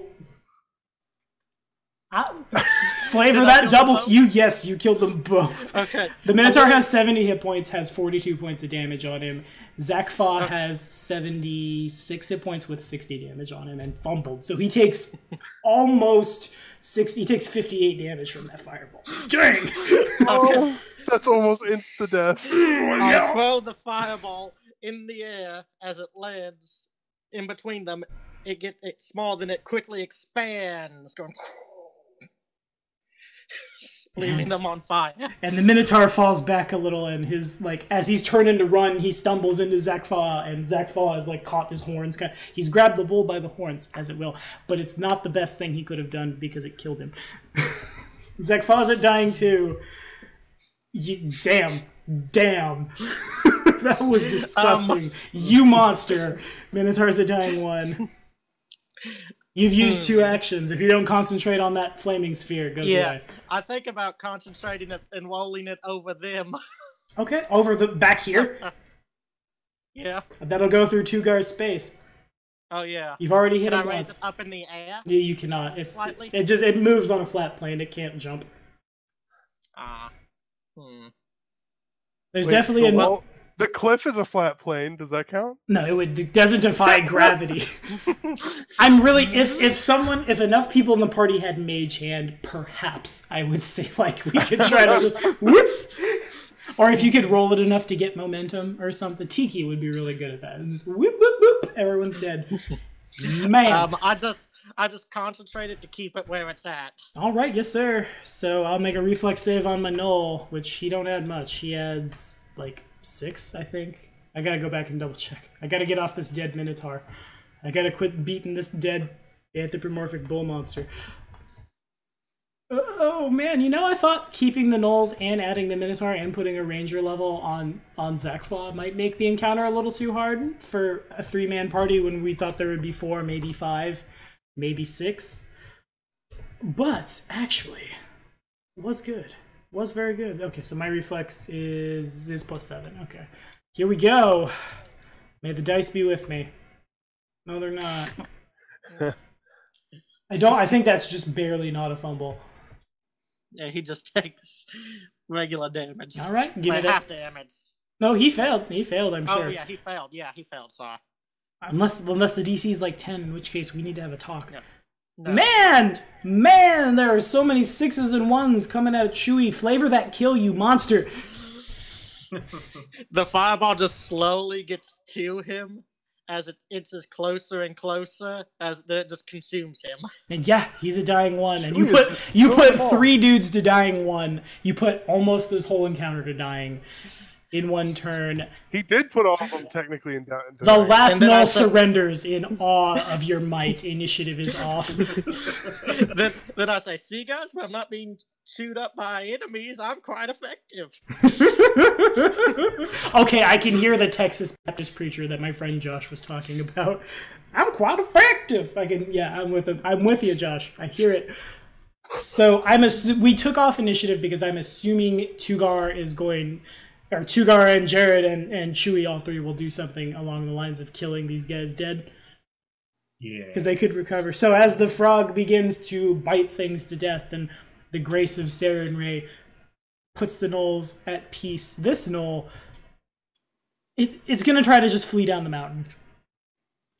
Do you guys want to let it? No. No. We probably should let it leave. Yeah, I don't trust that. I don't trust it running away. Okay, fair enough. In that case, it's gonna. What's my move speed? Initiative's not over. It moved 75 feet down the mountain. Okay, then never mind. Bye. It's too far. Okay, great, cool. Initiative's off. You guys murder these dudes as the last gnoll turns tail and runs. Oh my god, wizards are so good. It turns out we don't need hold person. So what do you want to do with that? What do you want to do with that flaming sphere? That flaming sphere is very, very relevant. Oh, I'm gonna put it over here. He can go up front. That flaming sphere is relevant. Let's see. I would say good flaming sphere. I think we have a mascot. Damn. The flaming sphere. Oh, this is great. All right, gentlemen, initiative is off. What would you like to do? Loot? Oh, of course. Why'd I ask? Okay, so Zekfa has... there are a lot of javelins thrown all over the place. In addition, he has a non-magical scimitar. He has... It doesn't really... He has some kind of armor, but it doesn't tell me what he has. He has a long spear. He has height armor. He has several little trophies that little scorpions hanging off a medallion around his neck. The gnolls have... What do the gnolls have? The gnolls have an axe and some javelins as well. Leather armor. The Minotaur has a great axe. And literally that's it. The Minotaur just has a great axe. I'd like the necklace as a trophy. Yes, sir. You monster. You deserve it. The Wrath of Chewy is... That's the name of this damn session. The Wrath of Chewy. That's been today. Chewy pulls what remains of the burnt scorpion tribal necklace from Zekfa's shard. C is for charred, and that's what his flesh is. So the path leads up this way. Hold on, before we continue, I need to assess health. How's everybody looking / feeling before we move on? I'm looking just dandy. Yeah. Yeah, you're great. Yeah. I'm down a third of my HP. Alright. 45 out of 68. So I'm probably gonna heal, but I'm gonna do it without Healer's Blessing. Okay. Because I only have one more of that for today. Sounds good. But I have 2 more heals. I just forgot which one. Healer's Blessing. Weird that I can't find it. Trying to remember when things happen. That's the extra 2 points per hit die. Okay. Then...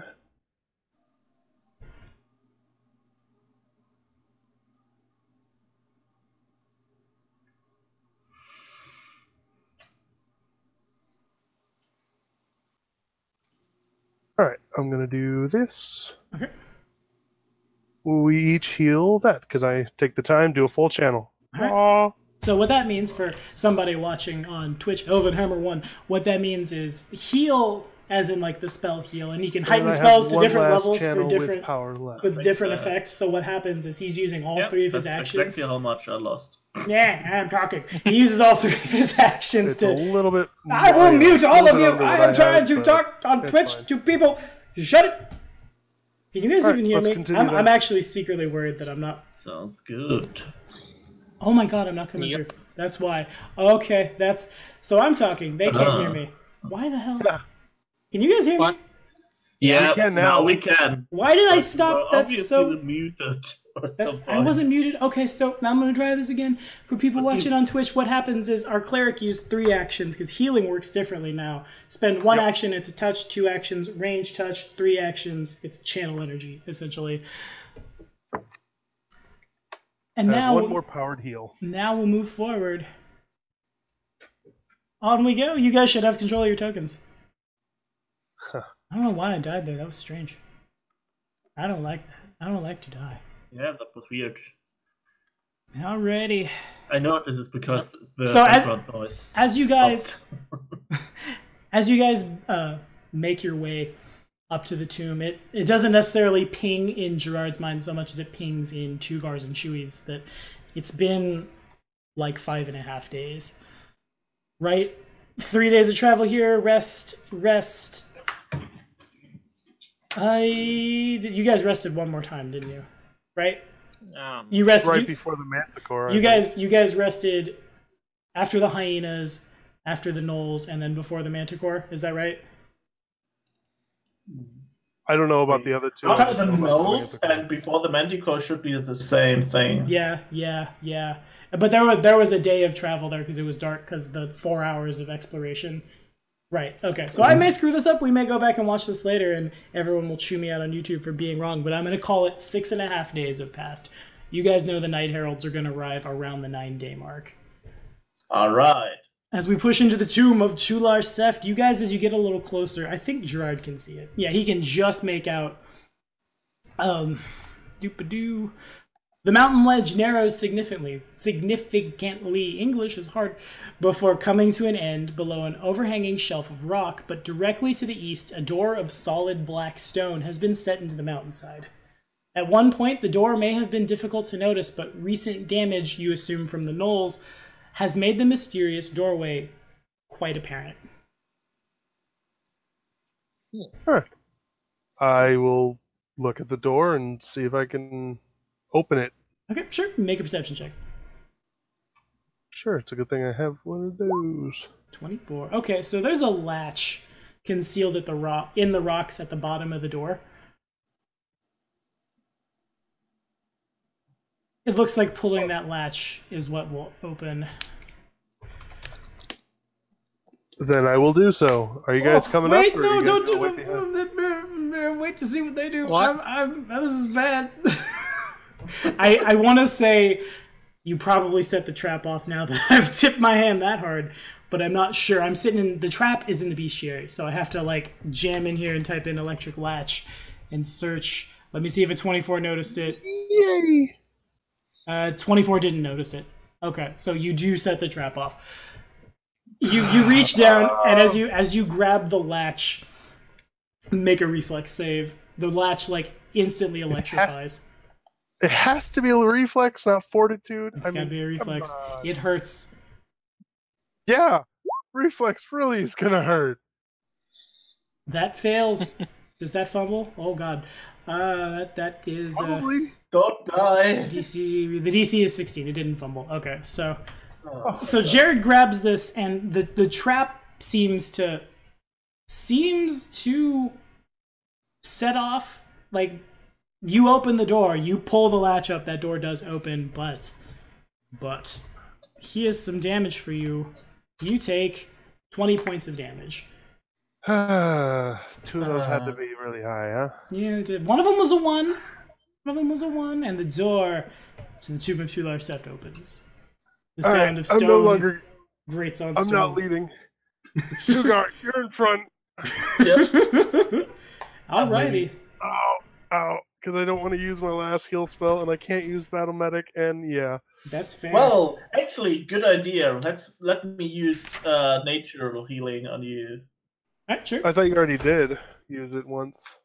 No, I didn't roll it on you. I have no idea. If I wanted to use it on myself, but you healed me full, so I didn't use it on myself. That is correct. But all right, so nature check, I think is DC 20. Let me see. Let me check. Yes. Come on! I got 45% chance. Boom. Yes. All right. So that heals. Let me check. I have that.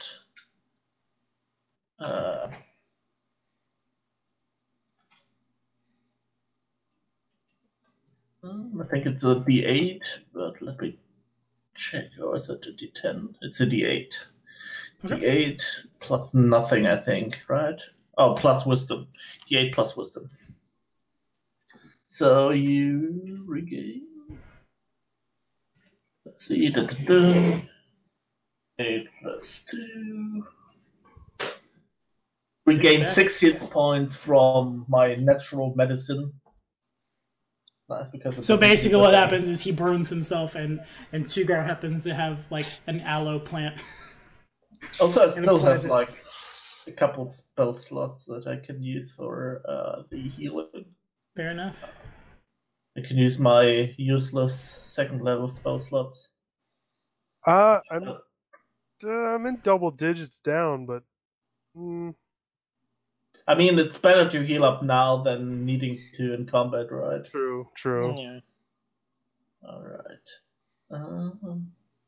If I use the second level spells, it should be 2d8, I guess. No, are you doing heal second level?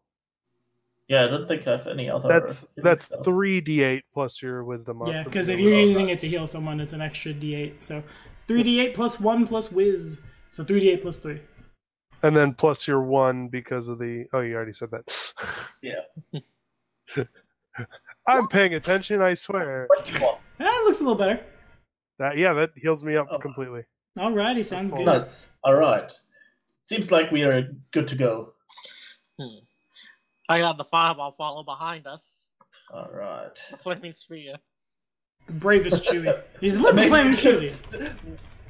Maybe you should let the flaming spear go up ahead, because if you need to roll it through all of us... True. Out of combat, you can move it. In combat, it's a little more difficult. Let me, real quick, it doesn't have sight. It's controlled by Chewy. All right. Do we need light inside of the... Yeah, it's, So I can it's move pitch it. black in there. I can Okay. move them and put it in the front. So there's no problem for me, at least. Fair enough. So Flaming Sphere wants to be... Well, we both tried to move it. It's there. Oh. I mean, the flaming spear probably sheds light, right? That's fair. Yeah, it's definitely a fire. So all players see the light. It emits light in a 20-foot radius, and then 20 a dim. Boom. I cast light on my sword, my scimitar. All right, duly noted. You should already be putting out light. Yeah, you are. There's just a hard corner there. Yep. Okay. Alrighty. All right. Well. Oh, that's right. I was so confused with how that was set up there. I thought we'd be moving forward, but when I got in there, it's to the right. Yeah. All right. Let's move forward. All right. Sounds I great. think about to here, and your flaming spear probably ahead of me. To here. Okay, so you guys see the passage does branch down there. Can Gerard and Chewy, Gerard and Tugar is his name, can both make perception checks if they would like. Yeah, I mean, yeah. Chewy gets nothing. You coward. Okay, fair enough. And Tugar probably gets a critical success too. So do you want me to make a perception check? From where you're at, you can't see it. You just see the gotcha. You could move forward if you'd like. Yes. You'd have to move like to the head of the column though, like here. Oh, you might be able to see it from there. Okay, fair enough. So you guys both see place for now.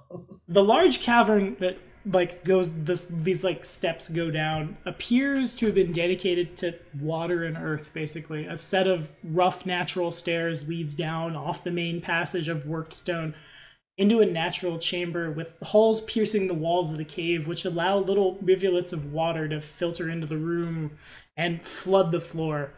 There's a lot of flat top stones. You can see too, yeah. You imagine there would be several flat top stones all over the place. The water, from what you guys, because you all rolled pretty well, is probably about 15 feet deep, but it's calm. It doesn't move. You also, the critical tells you that the rocky outcropping right here, it's technically trying to stealth, but you see it. It doesn't sneeze or anything like that, but there's definitely an earth elemental on the top of that rocky outcropping. The way you said that sounds really funny. It was like, oh yeah, do you see those rocks over there? Those rocks are stealthing. They are. That's exactly what's happening. So I have no desire to fight a rock elemental. Neither do I. Me neither. Fair enough. Fight a rock elemental? I mean, did you critically see a ton of loot? You guys are here to find a Doomsday clock and stop cultists from being horrible, not grave rob. Well, we might need resources to do that. Also, well, to be fair, who knows? Maybe you need to collect keys. I mean, have you played Zelda games before? This is where the blue key is. It's in that room. To be fair, I'm here because they saved me, and I said, sure, I'll help. Why not? That's why I'm here. That you did. Well, the decision is yours, gentlemen. Let's skip that because our people are kind of on a tight shuttle anyway. So that's fair. All right, the passage can go either forward or it looks like it ticks down to the right as well. I don't think rock elementals are going to be working with gnolls or Doomsday things. No, you can't, Robin. Dynamic lighting is hard. It is gone now. Yeah, I think it's just kind of buggy because it can just see like a real thin line this way. Yeah, what that means is I didn't quite get the lines to connect because it doesn't snap to a grid on this because I'm using the grid on the map instead of Roll20's grid. Ooh. I mean, I didn't see anything. There might be another thing in this tomb somewhere. Yeah, there might be creatures in this tomb. Well, you could go straight or you could go right. I mean, I don't know if this thing is like a labyrinth or something, but you can find your way through a labyrinth if you always go right. That's fair. You can definitely do that. I mean, not always go right, but always keep to the right wall. That way you will eventually get out. True. But, alright, go. Yeah, I'm just saying. True, do it. I'm just saying. Do it, go. Mr. Tank. Move ahead.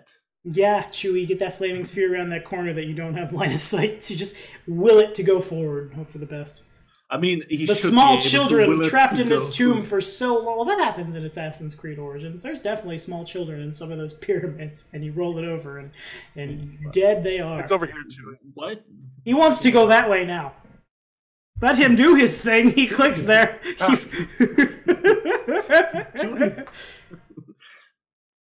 Yes, keep moving. You gotta just keep rolling. Well, Chewy's got to keep moving in order for him to actually see. Gotta get that Limp Biscuit. You gotta keep rolling. Just move ahead. All right. Alrighty.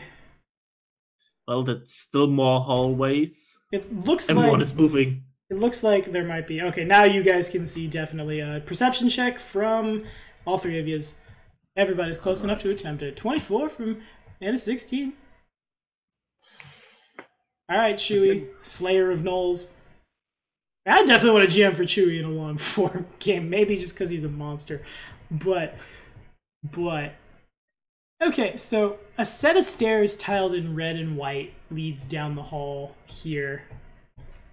Really the only person who can see it is Gerard, but Chewy had to walk past it. Yes, Chewy, that's your flaming sphere. Well, I picked that. Send it over here.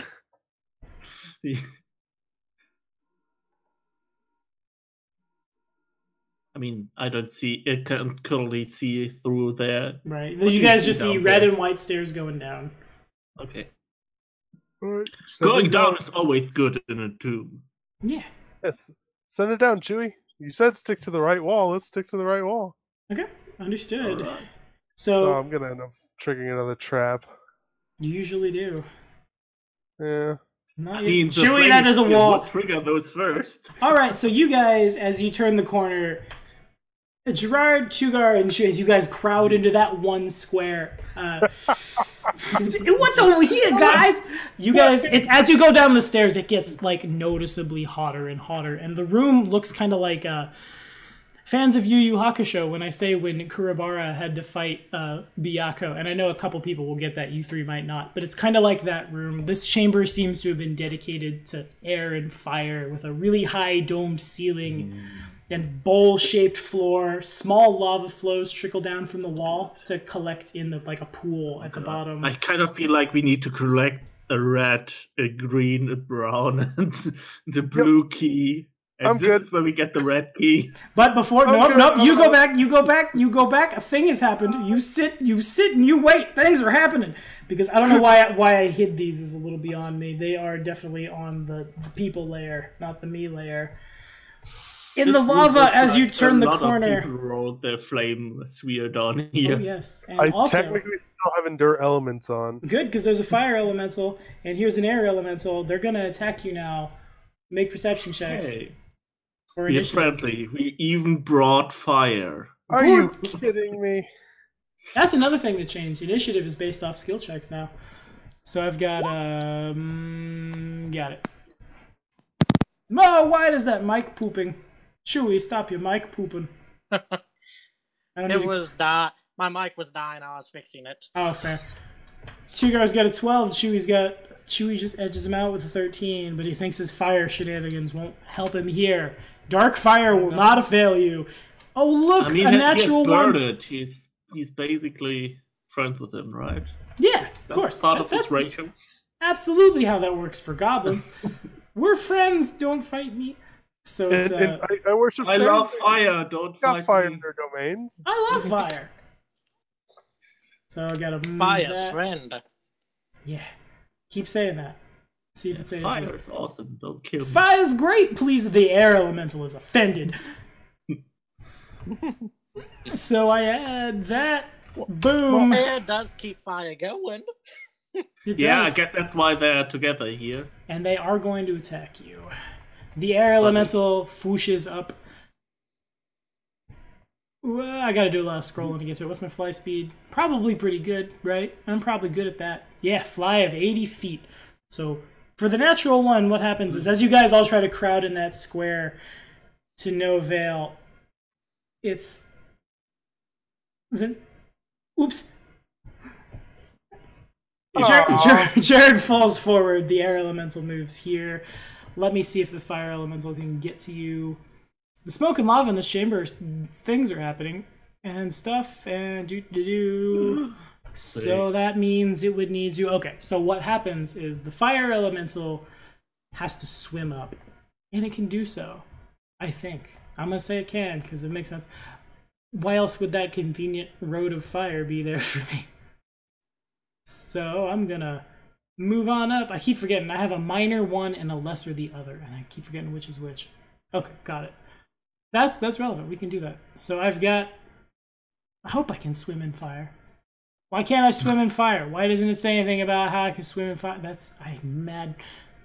Oh, fine. I guess I can't swim in fire. I guess I have to make an athletics check, which I don't have ranks in.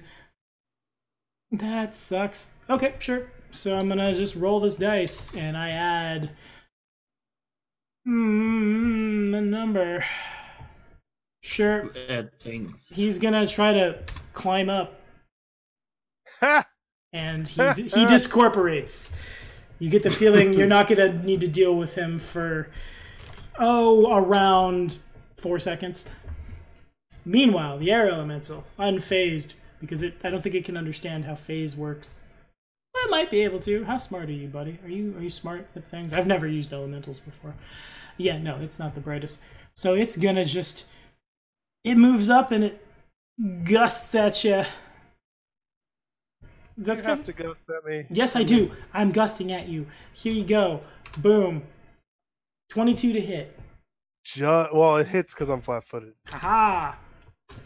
For 9 points of bludgeoning damage, the air swirls around you, bits of debris fly up and beat you about the face and neck, and then it's going to try to do that again. Well... 18 to hit? Does not hit. All right. Even flat-footed. I have a 20 flat-footed AC. Fair enough.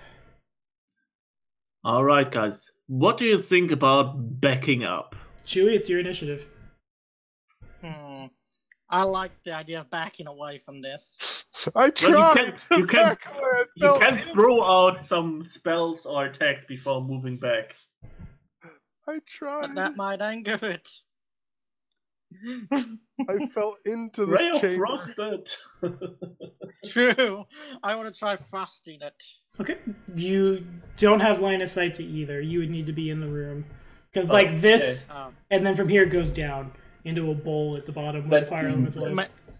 Maybe they're guardians. We need to move out of this area and they'll leave us alone. Yes, I like that idea. Yes, I like... Thanks, Yoda. Well, I am green. I like your idea too, but can you please move the ball of fire? Yes, get rid of the ball of fire? I said move it. I didn't say get rid of it. It is blocking the door. Can I move it this way? Because I fell through it. One way or the other, you would somebody would need to attempt a reflex save. Because now we're in combat. Can't he just stop concentrating on it for it to disappear? Yeah, that is also true. Yeah, and I can recast one spell. Alright, fair enough. So basically you don't concentrate on it and it goes away. Rest in peace, little fire buddy. Ooh, that was giving me a headache keeping that up. Our mascot, it's gone. He's just taking 5. Take 5, he'll be back. Well, what you got, Chewy? Running there. I want to leave. Okay. Alright, so you see the squares on the board, count your strides. Okay, so I'll give you relevant information as it becomes relevant. Let me go back to where I was. So that's what's our speed going upstairs? 1, 2, it's not like difficult terrain or anything. They're pretty nice stairs. I think that's 4. Yeah, squares. So 5 squares would be here from you. That's 1 stride. Okay. And then I just want to move over here. 5. And I am holding a spell until anything comes out that's not an ally. And so technically speaking, that was 2 actions, what you just did. So unless you have a 1 action spell, and even then readying an action is 2 for 1, so... Then yeah. I just have my hands ready to cast whenever. Sure, Gerard. Yes. What you doing? For flavor. The fire goes away. Wait a minute. Wait a minute now. I don't have an attack of opportunity. Go ahead. Because nothing does. Stride. I only get 4. I think that's 2 strides. Sure. And might as well just step there. All right. If Tugar is going to do the same, initiative's off. They don't follow. Yeah. All right. Okay. Now we know how to deal with these elemental rooms. Just GTFO. Yeah, run away. Alright. Then let's check down here. Sure. Oh god, I see more fire. All three of you. Well, you can definitely see a fire thing. Some more fire. Yeah, and something spiraling. And there's a spirally. You can't really see much from where you are. Yeah. I really can't see much. You can make the perception if you'd like, but from where you're standing, you don't see a whole heck of a lot of much. I can give you a little bit. Actually, I can't. Well, you definitely see. I mean, you said you. You definitely see a glowing fire thing, and it seems to be circling the room. It doesn't move, but there's definitely like bits. You can see bits of a concentric circle. Like you can see a bit of two of them carved in the floor, and something that looks like a giant fire orb. There's probably more. You can't really see it from there, though.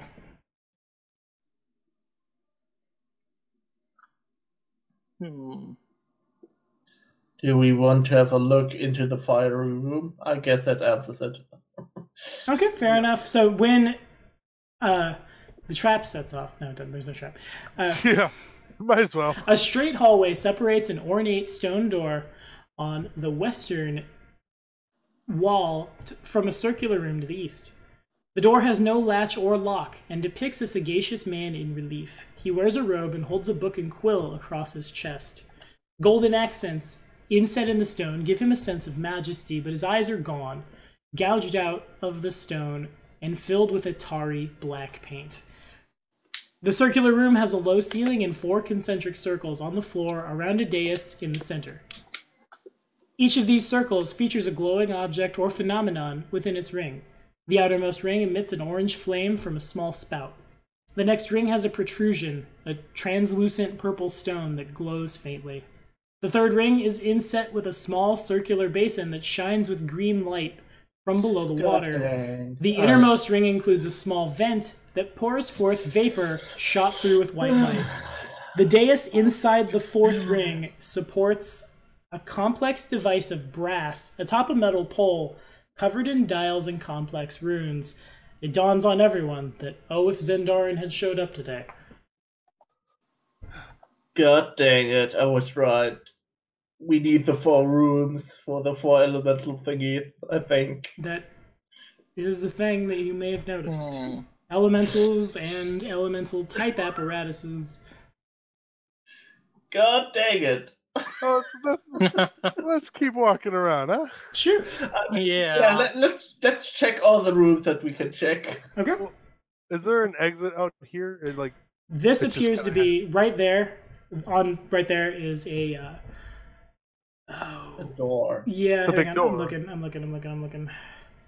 The doorway, it's sealed. It looks like there's no means of operating it short of long-term manual, like an excavation team could probably open it, or give Chewy some rats to fight until he levels up enough to disintegrate it, then sure.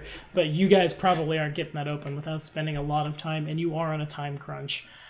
The other door, which you guys do see now, there's definitely a door over here. That door. Okay, I gotta see what I tell you about this door. Doing some scrolling. There's not even that much there. Okay, so yeah, that's literally you find yourself in Greece. Well, you're in Egypt. It's a pharaoh's tomb. You find yourself in Egypt, where the world is flat. You guys can assume that that door extends into the tomb of Tular Seft. Everyone who's not Gerard knows that you guys had found that back entrance, so you guys are essentially at the end of the dungeon. You could definitely go through that door, and you could work your way back through the tomb of Tular Seft. That route is a little more widely known because it dumps out, the front of this tomb dumps out into trade routes and stuff.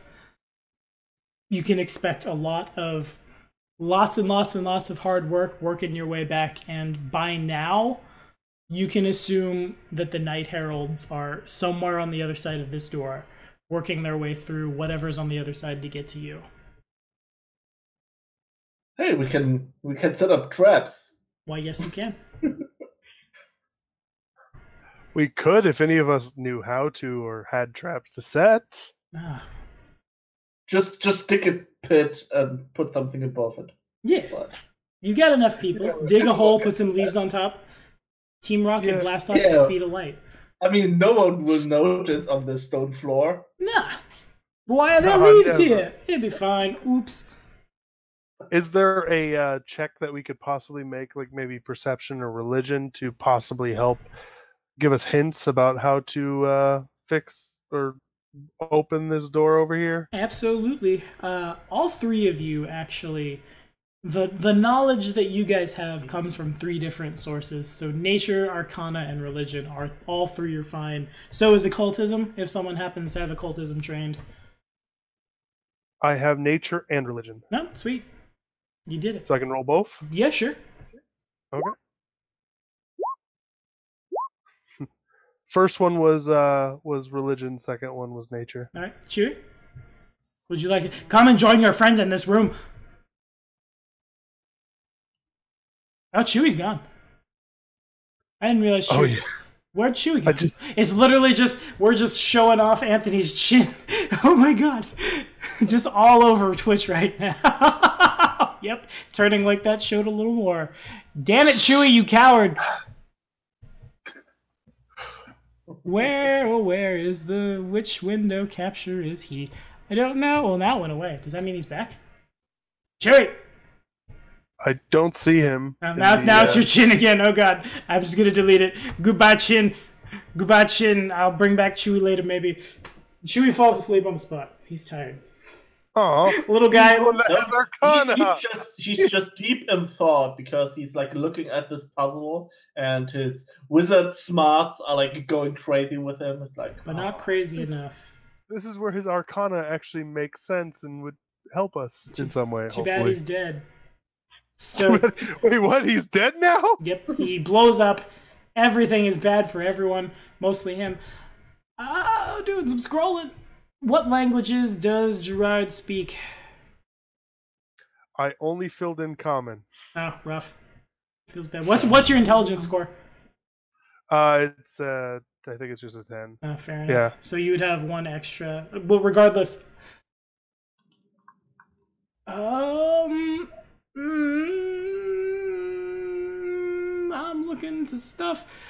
What is happening? So Tugar gets a whole lot of nothing. This is not natural. It's almost like it's not necessarily offensive, but he very quickly he sees humanoids trying to work nature out and make it personified. Oh, your power went out. Are you back now? Are you in the hangout? Say something if you're not in the hangout.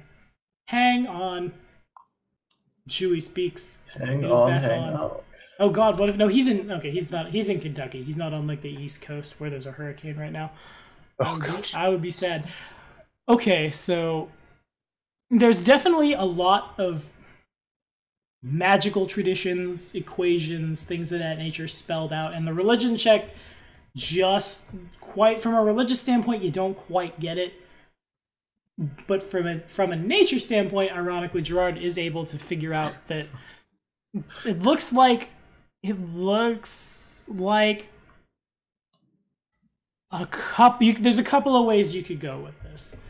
You could either. It looks like all four of these elemental doohickeys have a spot for like a little gem that you could place in, or if you're feeling particularly, dare I say it, roguish. Damn you, Zentaran. You could try to sabotage them. Attacking them is probably not the best idea, like trying to like smash it, but there's a bunch of equations on the floor and you could like sabotage the equations.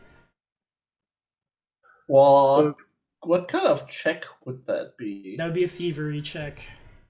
You could all try it. I'm not that dexterous. And I'm not trained. Yeah, I'm not gonna try to do anything dexterous. Okay. It probably has a high DC, and I can only roll at a +3. That's fair. So Chewy asked for an invite again to the Google Hangouts. Oh, fair enough. That link is in there. Scroll up, son. So I thought too. Chewy, now he does. He has offended me for the last time. Where is how do I do that? Add people, copy link to share, go into the cord. Where'd he ask? I'm sitting in the Doomsday Dawn chat. Oh, he's probably in that place. I say so spooky. He is in that place. Oh, where's my Roll20? I've misplaced my Roll20, and I think I just showed everybody Hangouts. Yeah. Oops. There you go, Chewy. Here you go. I'm putting it right here for you. Boom. For the person who's just joined us on... Oh, wait, they joined and then it switched over. Now they're not staring at Hangouts. So when Chewy shows up, we'll move him back in. But it's... You think putting in the gems will cause these things to move, and that's probably how this door opens? Oh, god dang it. So you can either go try to find these gems, or you could try to sabotage the thing. Yeah, it looks like we're going to be killing elementals. I don't even think I would try that if we had our rogue here. Because the way Zendarin rolls, it's maybe not the best idea. Yes. We end the world. Aww. I mean, I maybe say could try it if he had 3 hero points to reroll. Yeah. Oh, god dang it. Do we get a hero point each session, or yes. No? You get it goes away, and then you have one at the beginning of the session. Yep. Okay, where's Chewy here? He should be back. He's getting here. Well, let's continue down the hallway then, if that's all we can kind of glean from there. Nice and slow, so I don't trigger any more traps. And it looks like it's a giant circle. Yeah. Alrighty then. Yep, big circle. Wait, does that mean that there are only 2 rooms? You got it. Yeah. Huh. Okay, so it's always dual elemental. It's water and earth, and fire and wind. You got it. Air. I don't want to fight any of them. God dang it. And then there's going to be a fight inside of the chamber, more than likely. Oh, this is gonna be bad. God dang it! Especially now it's just us two against elemental. He should be back soon. Yeah, he's typing in Roll20. He's typing in Roll20. You got this, buddy. Come on, Chewy. I guess. Chewy. Who's gonna do this until he just pick up? That's how we spend our Friday nights. Let's say hi. Okay. Well, I don't think you can talk to them. I mean, they speak their language. Yeah, if you speak Terran, Aquan, Terran. If you speak Terran, you could talk to you. What it says. Some of my other characters speak Terran. I only have Common and Druidic. Fair enough. I currently just have Common because I was too lazy to search up all the languages. Fair enough. Well, you will suffer for it. No. So it doesn't move. You guys are still aware that it's there, but it's trying to hide. You think it's like when you go in the room, it'll jump out at you and go boo and attack. Yeah, I get that, but I want to not get attacked like that. And where's the aqua elemental? I mean, we know there's a water elemental. The water. It's just something we know. You assume it's somewhere in the water, yeah. Yeah. I mean, it's probably in the water.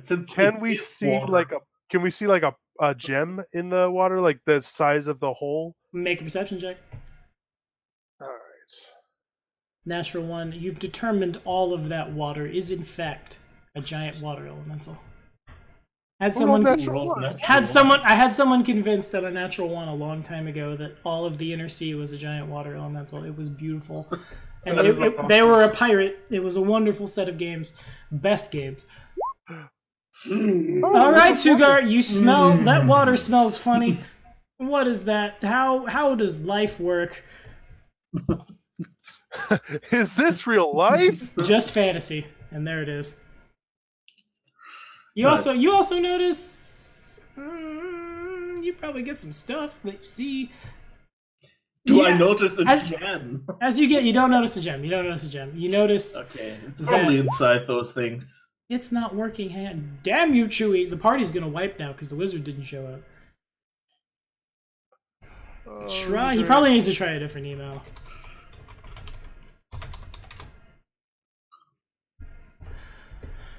Okay, so it looks like the water's pretty calm and it's pretty clear, and you can see that at the bottom of this like 15 foot of water, there are little holes, not unlike a swimming pool, that where the water seems to be recycled. Like it goes down somewhere and then seems to disappear, and then it comes back out of the walls again in just a giant loop.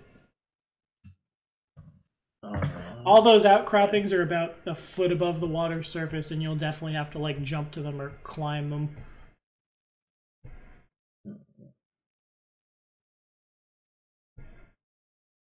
Damn it, Chewy. Link for you. I can't add you. You have to click the link, son.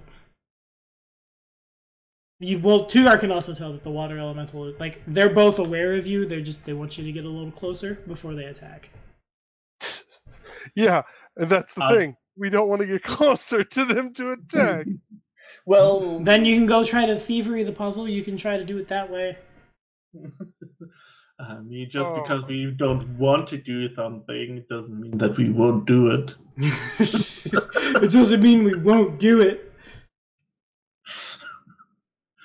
All right.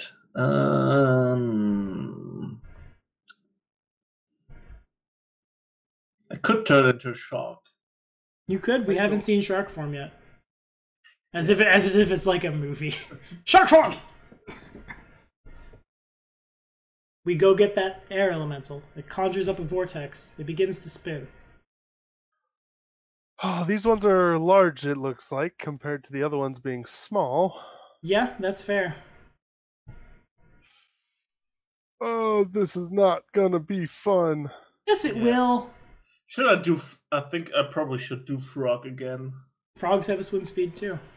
Yeah, also I've reach. Yeah, that's definitely a thing. How about we try and land speed, which might be important when fighting the earth elemental. The shark definitely doesn't have land speed. Yeah, because the shark is kind of like forced to stay in the water. Yeah. I mean, the alternative would be snake, but I feel like my poison is useless against elemental creatures. Yeah, that's probably fair.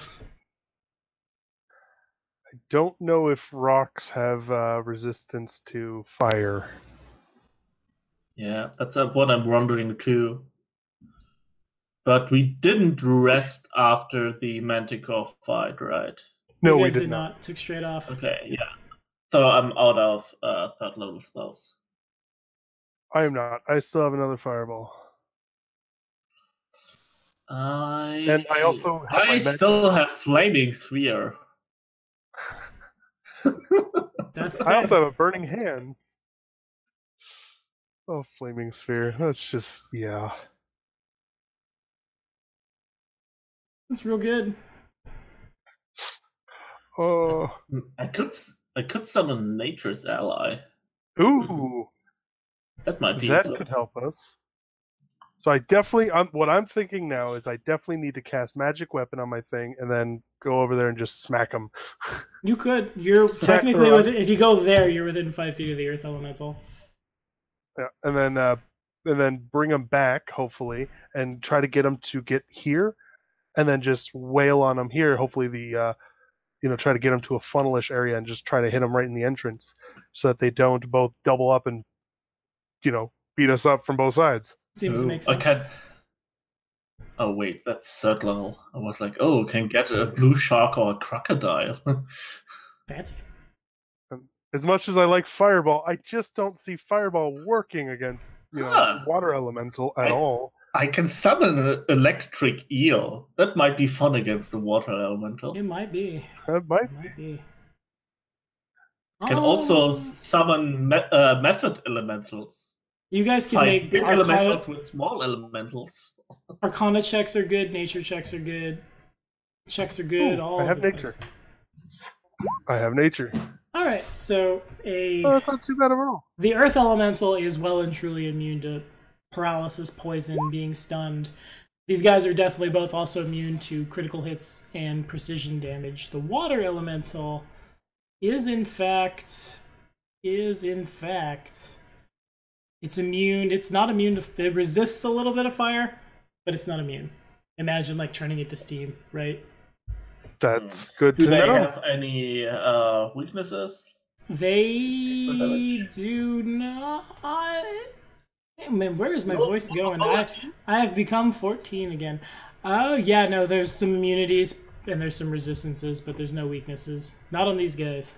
No vulnerabilities. God dang it! Not I mean, one. the fire elemental probably has one against water or something. That would make sense. I mean, in all, I know in some editions you could pretty much like kill them if you use tons of water, because like every so much cubic liters would take damage. Yeah. Yeah, but Nothing. You guys know that no nothing longer really cantrip. nothing's really gonna like hurt these guys too hard. Yeah. The water elemental will resist a little bit of fire, but not much. The earth elemental can't be poisoned. But Well, yeah, I have a cold iron and I can turn it into magical scimitar. And what can you do? So how about we both move up, we hit them, and then we both pull back to right here, right where I am currently, and then try to get them to come here. Mm-hmm. So walk up. Yeah, well, first I can cast magic weapon, obviously, and then walk up, hit them, then walk back. okay, So I can do 3 actions in a turn makes sense. after I do the magic weapon. All right, And then if they're both here, if they both pop up, I can do a fireball in there at least. that makes sense. back. Oh, Chewy, praise back. Chewy. Okay, my laptop's not wanting to work with some of my stuff, so I'm using my phone. That's why fine. my mic sounds terrible right now. Yeah, you'd be good. It'd be all right. it's actually about the same to me. Yeah, Really? I've heard worse Yeah. quality. I definitely have. Let me get you put Okay, back in your let me window. log back into Roll20. Alrighty. All right. So everyone died mean, because you I'm weren't sorry here. about that. Oh, dude, you're fine. It is what it is. I have connectivity issues all the time. Like, you guys can hear my computer. That thing that sounds like a jet engine, that's my computer, because I've upgraded all of my gear and stuff, but I haven't upgraded the fan. I think is why it sounds like a jet engine, or maybe I just need to take the fan off and clean the heatsink. I'm hoping I it's that. personally do not hear your computer, so No, fair enough. Well, if you listen to my recordings, great. That's You amazing. don't hear my air conditioner? Nope. No, that's probably like his PC. It's like probably like the vent on his PC. That definitely is it. All right, so I hear you guys, Chewy, as you come back, you see that there's a couple of elementals in here, and Gerard's going to move in and try to slap that earth elemental. Wait, first. with the magic. Actually, it'll be a little bit of exo facto.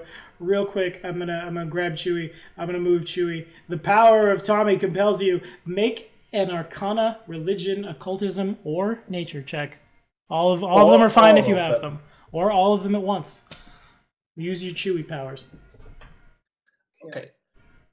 I'm finding I have a weird fascination for, well, fascination makes it sound creepy. I'm finding that I really like jamming for characters that are like the little magic guys, because I have a Ratfolk wizard I'm jamming for in 1E right now, and it's kind of the same archetype, and it's real fun. Okay, so what kind of dog is that? That's an Arcana check? Yes. Do you have any other of those checks trained that you think you can make? Let me check a cult. I do have a cult. Okay. Might be better than his Arcana. 15's real bad. I honestly don't know. Hang on. Go, Chewy, go. I'm trying to go. I don't know. I'm thinking wolf or goblin dog, maybe even leopard. A Mythic can fly. Yeah. But it's an elemental. Yeah. Yeah, and they do really poor damage. No, As fair. far as I know. Is there an occultism check coming from Chewy? There it goes. I think it went. Okay. There we go. All right. Chewy has not any more information than the rest of them. Make a perception check, They actually. might have ranged attack, which could be useful, because otherwise they're like really squishy. All right. Yep. You get nothing that we haven't already given the party. There's I guess I still have a couple of things. It looks like all 4 of these spots here contain a little spot for like a gem or something that you could put in, and it was Jared that had rationalized out that is how the puzzle is defeated. Or you could try to disable it with a thievery check.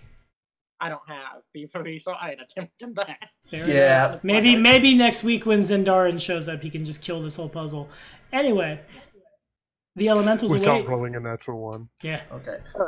Natural one. The Night Heralds immediately arrive. Just right. Let's just summon a wolf with Nature's Ally. Yes, sir. So the thing is, but before you commit to that spell, I was looking at it. It's not as good as it used to be. Before you commit to it,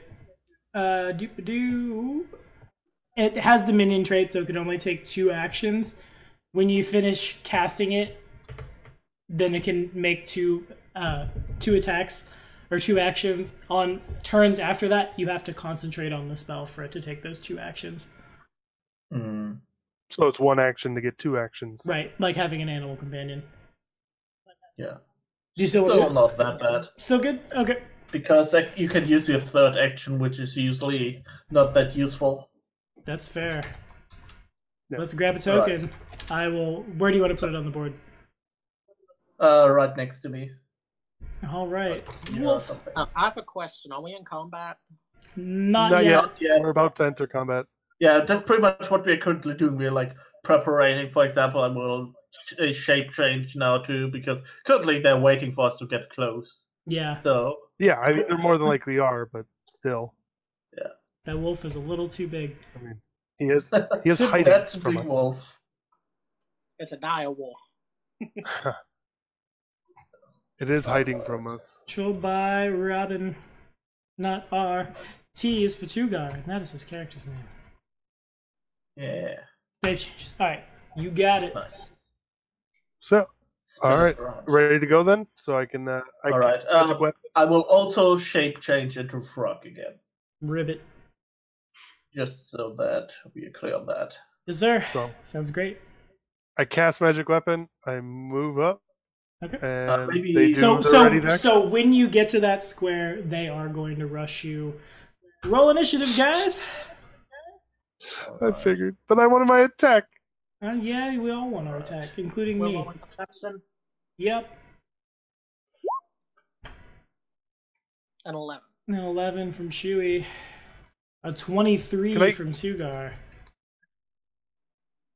And I do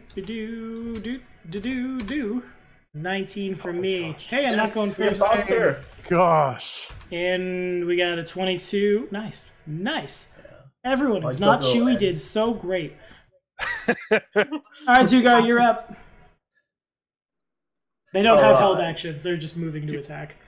You could just delay until after I move back, or they move up. I mean, can't I already reach them from here with my tongue? I mean, the Earth Elemental? Yes, you can reach the Earth Elemental with that 15-foot tongue of yours. Okay, man. I will lick that rock. Oh, you will!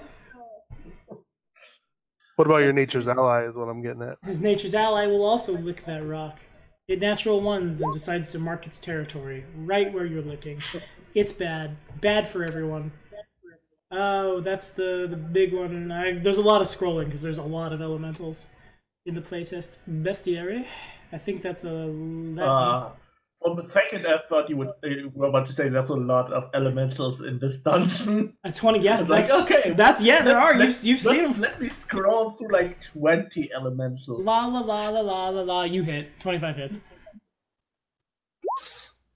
It takes 10 damage. It takes 10 damage. Do I have anything I can do about that? 10 bludgeoning. I think it's gonna... It could... That doesn't really do anything for it. It could, I guess. Yeah, no, it has like it has a reaction. It does not use it. It takes 10 points of bludgeoning damage. Great. It probably has like high SC. It's one action from Tugar. Well, I will use my concentration to let my doggo. I don't know if we can actually reach it on that island. It could move into that square, and it could reach, but it'll be like its front paws will be in the water. That's fine. So I'm gonna shoot it at you real quick. I'm doing the scrolling. Not Winterwolf. You're not that cool. It's also not a werewolf. Come on, man. Winter Wolf would be so awesome. Eventually. Why is it not a Winter Wolf? Because he's not powerful enough. Give him time. I think Winter Wolves have like breath attacks.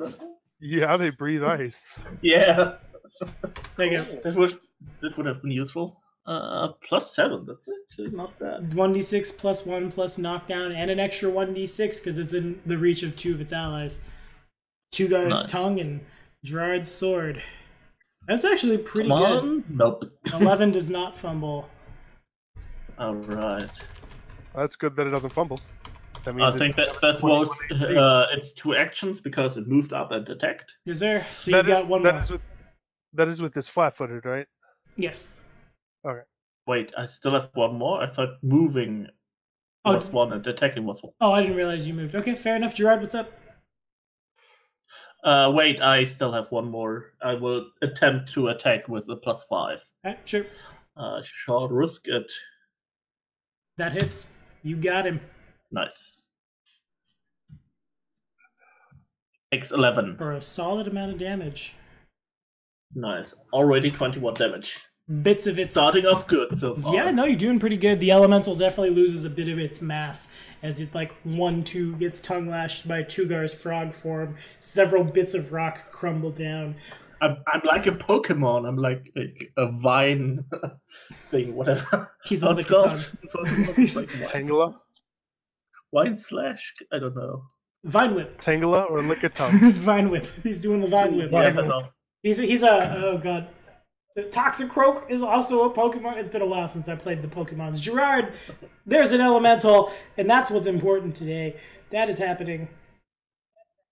Do you 23 hits? 23 hits, 10 damage is assigned. It's not Chewy yet.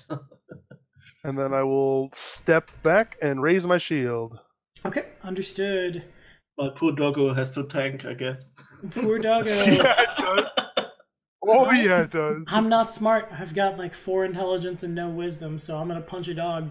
I'm sorry, everyone on Twitch. This is going to be the meanest thing I've ever done. I'm about to natural 1. To be fair, it's a wolf, not a dog. Oh, 27 to hit doggo. Doggo Did I give you his armor class? Did I put the armor class in? No, but I'm pretty sure it doesn't have 18 AC. Oh, I'm getting there. Not a winter wolf. You're still not that cool. You're definitely not cool enough to have a werewolf. No. But I want to. I do too, but they won't let us. We've already modified the playtest enough by giving that Manticore a barbarian level, giving that Knoll a ranger level, letting his guys jump down on you, and putting a Minotaur in the fight. His armor class is 15. I have critically hit him. He's got 22 hit points. So I'm gonna put that in there. Bye bye, Wolfie. Well, he won't have 22 hit points after this. His stats Come are on, survive. Bye bye, Wolfie. Earth. Not ETH elemental, there's an R. Earth. Minor Earth radio. Alright, so I hit with my fist for it's 2d8 plus 8 points of bludgeoning. I might not kill him. That might one-shot it. You know our planet, our name means dirt, don't you? Literally minimum. Oh. Yes! Doggo lives! The Earth Elemental brings its fist down, and as it does so, it shifts its form. It has cleverly shifted its shape. It appears as it does so, it looks like I have to do a lot of scrolling. Where am I? It looks like a stony, jackal, as it just slams the fist down, and that fist turns into the mouth of a jackal, as it, almost like a statue of Anubis, as it comes down on it for 10 points of damage, and we're gonna try that again. That was pretty okay, I guess. We'll do it. D20 plus 3. Fumble against my doggo. 21 hits. Doesn't fumble against that doggo. So this is just 1d doesn't crit at least. plus 4 for 7 more points of damage. So he's taking 17 out of number. 22. It's still alive. Way to tank. Doggo's taking it on the chin. Oh, to the bestiary. To see what minor earth elementals. Do I have anything else I can do? Well at barking. So I guess my next attack is D20 minus 2. We're gonna try it. Here we go. Yes. Yes, that's a fumble. Fumble against the doggo. What even happens though?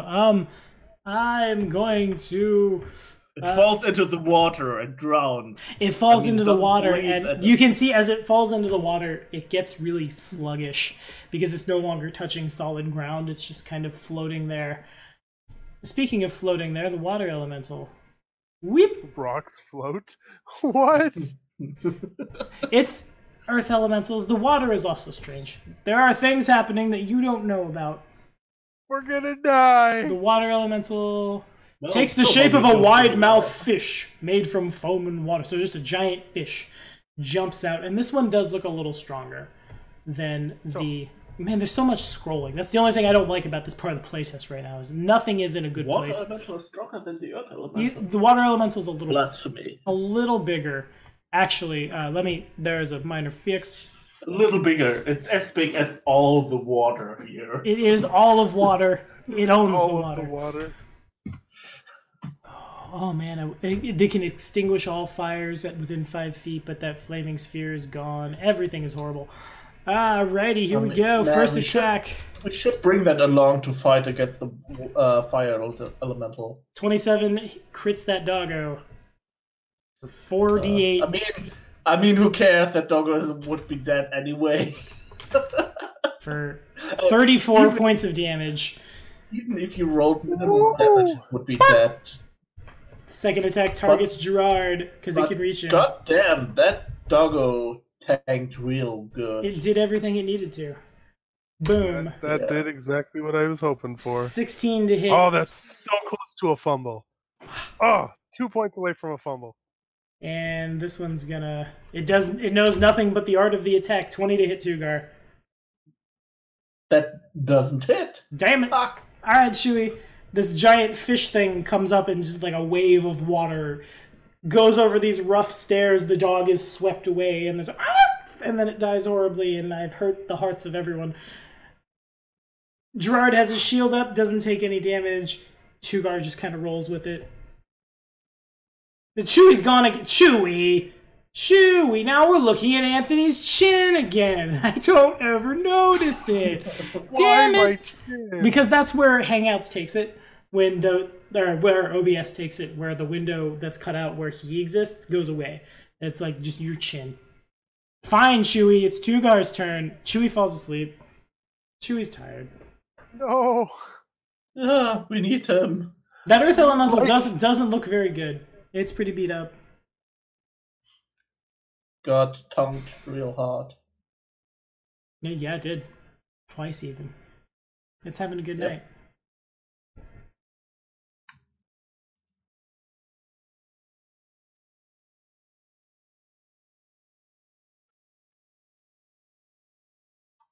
Yeah, looks like he's on. Chewy's unable to continue. I see.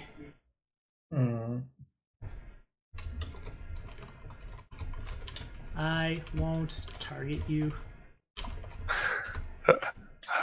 just let him spam Rail Frost. It's okay. Well, what's Tugar got on Tugar's turn? I will do more tongue things against Earth Elementals. Yes, sir. Since that has been going well so far. It has? Yeah, it has.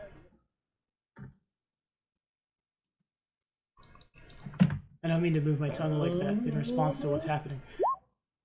18? 18 does not hit. God dang it. Okay. Now, I'm wondering, it's in the water. Does that? Oh, actually, it's slowed 1 and it can't take reactions. That doesn't hurt its ability to hit.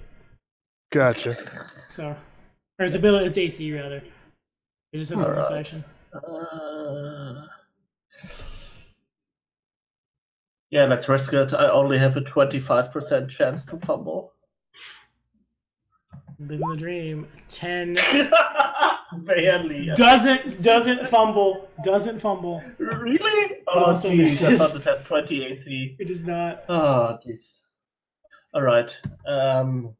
Want to throw the dice down and add nothing? No. That seems a bit risky. A little. His armor class might be 19. Well, yeah. Yeah, okay, that's it for me. Yeah. Alright, Gerard. Alrighty then. I will. I assume that doing like intimidation and stuff like that is pretty useless against elementals. Guess I'll step there and put a fireball like right in the middle here, so I can hit both of them. Seems great. So I'll do the reflex save for the elemental. There are two. For the earth elemental, I have a 16. That's a fail. And then for the water elemental, lesser. I should just Google these, or not Google these, but just type it in search. Very disorganized. Oh my god. Oh my god. So a minor elemental. I think I may have just added the wrong thing. Hold on. Hold the phone. This is weird. So a minor earth elemental has a reflex save of +4. Right? You with me on that one? A minor water elemental has a reflex save of +8. Why is it so much higher? That's nuts. Well, one's an earth, one's an air or water. I guess, yeah. There's a 19 from the water elemental. 19 is my spell DC. All right, fair enough. So they both make it half damage. Wait, they both make it? I thought 16. Oh, yeah, 16 fails. Never mind. Yeah, math is hard. Okay, math is hard. Roll. Oh, then. Yep. I don't have any of those set in the. They have a buddy setting, you know. If one passes, both pass. But hey, 27 and then do okay. The water elemental seems to not be too phased by it, but that is enough for you to flavor that kill against the earth elemental. Nice. One down. He crumbles, and all of a sudden it becomes muddy and mucky right where he is. Yeah, so just and when that happens, a thing. Hopefully we can find that gem or whatever. Must do reading. How does things happen? What is going on? Okay, so when the elemental turns into the mucky muck, I was going to try to make a tenacious D joke, but I can't take you far away from the mucky muck. Wonder Boy! Which is Chewy, who isn't with us today. Its body condenses into a gem with a rune etched on it. It kind of just bobs in the water. Just a little tiny little green gem. All right. That's awesome. And then I will raise my shield. Yes, sir. I might be able to get that with my tongue. Just grab it with your tongue, run off. Seems good. I mean, I do usually have one action left at the end of the round because I don't attack 3 times. That's fair. So. I'm going to attack you once, though. 31 to hit. Oh, that hits. Does that crit? But doesn't crit. Doesn't crit. Okay. Nope. This guy's a lot scarier. There's a big jump between a minor elemental and a lesser elemental. Luckily, he just needs a natural 20 to crit me, so that's good. That is the best. So that's what I gotta do. He would 20 points of damage. God dang. Thank God he didn't crit me. And you are pushed back 5 feet. But that just means I can't attack you. So Which means he has to move up either way. Means I'm gonna attack you, I guess, Gerard.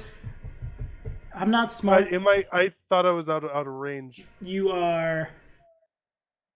Give me that ruler. 10 feet away. You're in my range.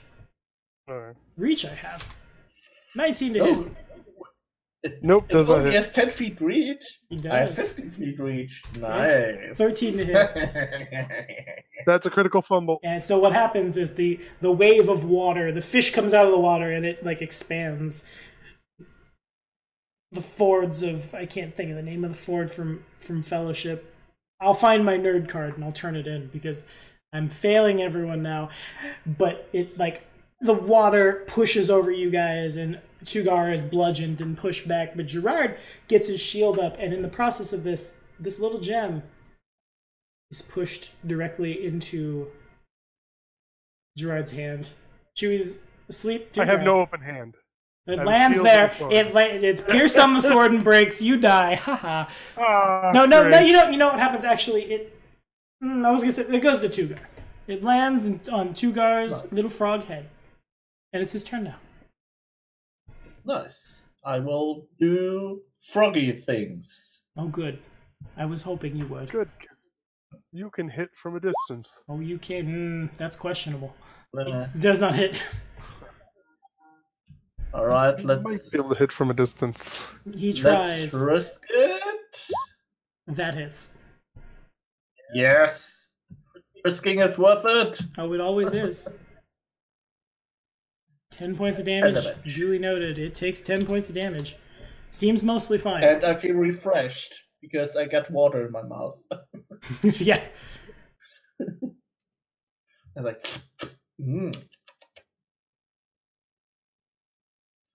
Water elemental is the best water you can drink. It's straight from the plane of water. Is there a third action? Yeah. Well, now that I have the gem anyway, I guess not. Alright, fair enough. Gerard, what's up? We're gonna need the water gem too. You are. You're gonna have to take this thing out, probably. Because it's not gonna follow you out of the water. And the fire and the wind. So I step. Sure.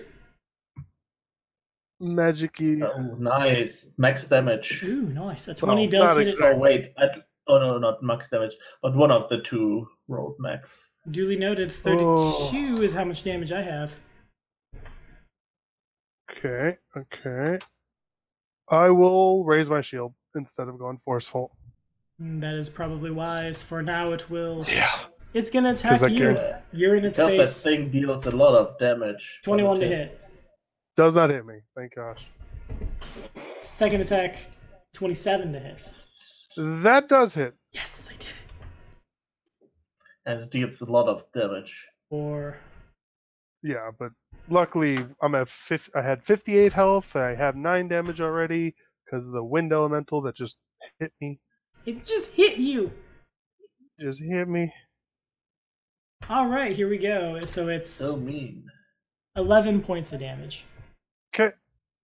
I'm That was still on the low good. side. And I still have one more good heal spell with powered. And then when it fumbles, Yeah. it's not smart enough to not attack. That's So- almost a super critical. Yeah. Super critical. You can make you get a free attack of opportunity. I know you don't have the ability to do so, but you can swing at it. The wave With full or with full attack or Yeah, with like full. secondary. Okay. but it's 12 misses. Two Natural guard. one. Oh, did you you didn't natural one. Did you? That's a Oh natural god, one, oh yeah. god, you did. Uh-oh. Oops, you fell in the water. Man. Tugar, would have man been down. a problem for me because How deep is that water? You said that deep 15 that water feet. wasn't too bad, right? Well, I think I'm dead. someone is in trouble. I'm wearing armor. This is not gonna go good. Well, I might be able to pull you out. I have a long tongue that is 15 feet long. That's like a rope, except you have more but control over it's, it.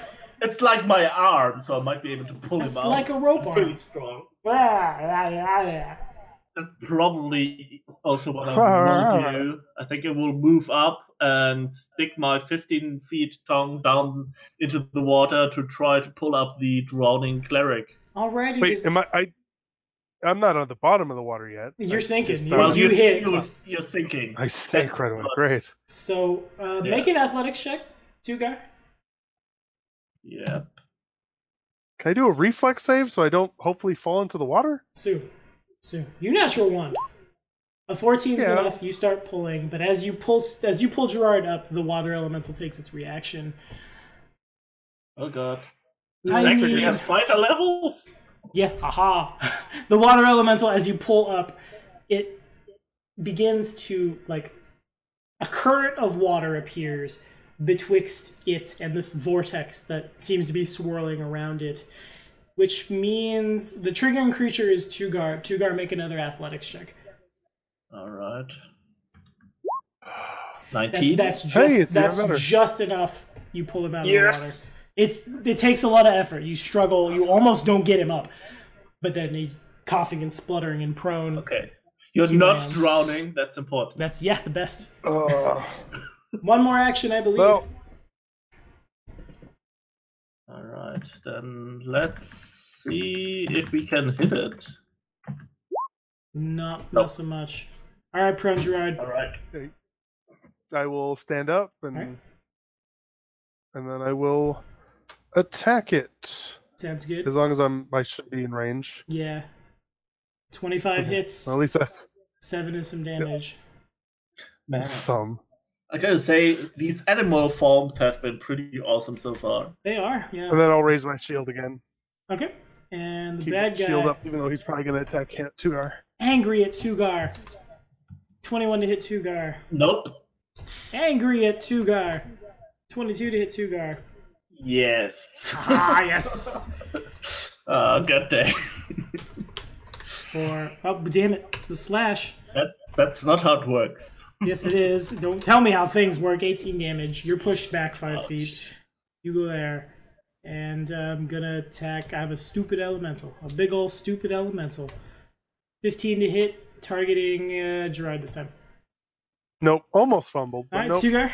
You are pushed back. The water elemental doesn't feel good. Don't you have 25 AC? I have 24 AC with the shield up. Ah! 22 without the shield up. Okay. My turn again already? Yep. Yeah, it's only the 3 of us. Just the 3 of you. 26.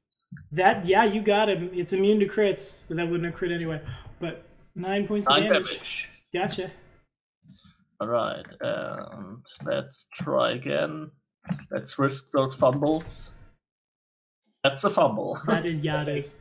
Yeah. I fall into the water. But that's not bad for you. You have swim speed. Roll to attack. I want to say Chewy, but he's not here, and I told him I wouldn't target him because he had connection problems. Roll to hit Gerard. Okay, that's unlikely to hit. Do I still have my -5? Yeah, you do. Do I roll at the third? Because he needs an natural 20 to attack. Oh, 19 or 20. It's not your third attack. Roll at a -5. It's just like what happens is you lash out and the tongue like cocks over. I do not hit. Nope. You don't. Would you like to risk that third attack? You've lost control of your tongue. Your tongue is drunk with power. You should just step back. Yeah, I will just step back far enough. Try to get out of reach. It's only in reach of my 15 feet attack. Yeah, Gerard. Exactly. All right. Attack. That hits. Ooh, a 30. Nice. That would crit. If it wasn't immune, that crits. Got it. Right. 11 and then damage. Forceful. 21 is to hit for 12 more. Seems good. Nice. And then raise the shield. That water elemental is taking a beating. That actually, you don't get to flavor that kill because you cut it and it splits and it turns into a little tiny little blue gem. Not unlike what the Earth Elemental did, and that's probably... I kind of want to power through this because I know Tugar is going to miss the next 2 weeks after this. Well, I might be able to join on the phone. Yeah, join on the phone. We can roll for you, or you have a sheet. Just tell us what you had. You'll miss out. It'll be fun. Yeah, I mean I can try it. I can't promise it, but I will try. Fair enough. All right, cool. In that case, that is where we are going to sign off tonight. Thank you guys on Twitch for watching, and remember, Black Dragon Gaming on YouTube. For all your Pathfinder 1st and 2nd edition needs, Anthony, Robin, thank you guys for your support on Patreon. Justin, you didn't make it because you're at some concert somewhere, and we didn't need the rogue anyway, but thanks for your support on Patreon. And thank you to all the other patrons out there for making this possible. Now we out. Say goodnight, guys. Bye. See ya. Bye.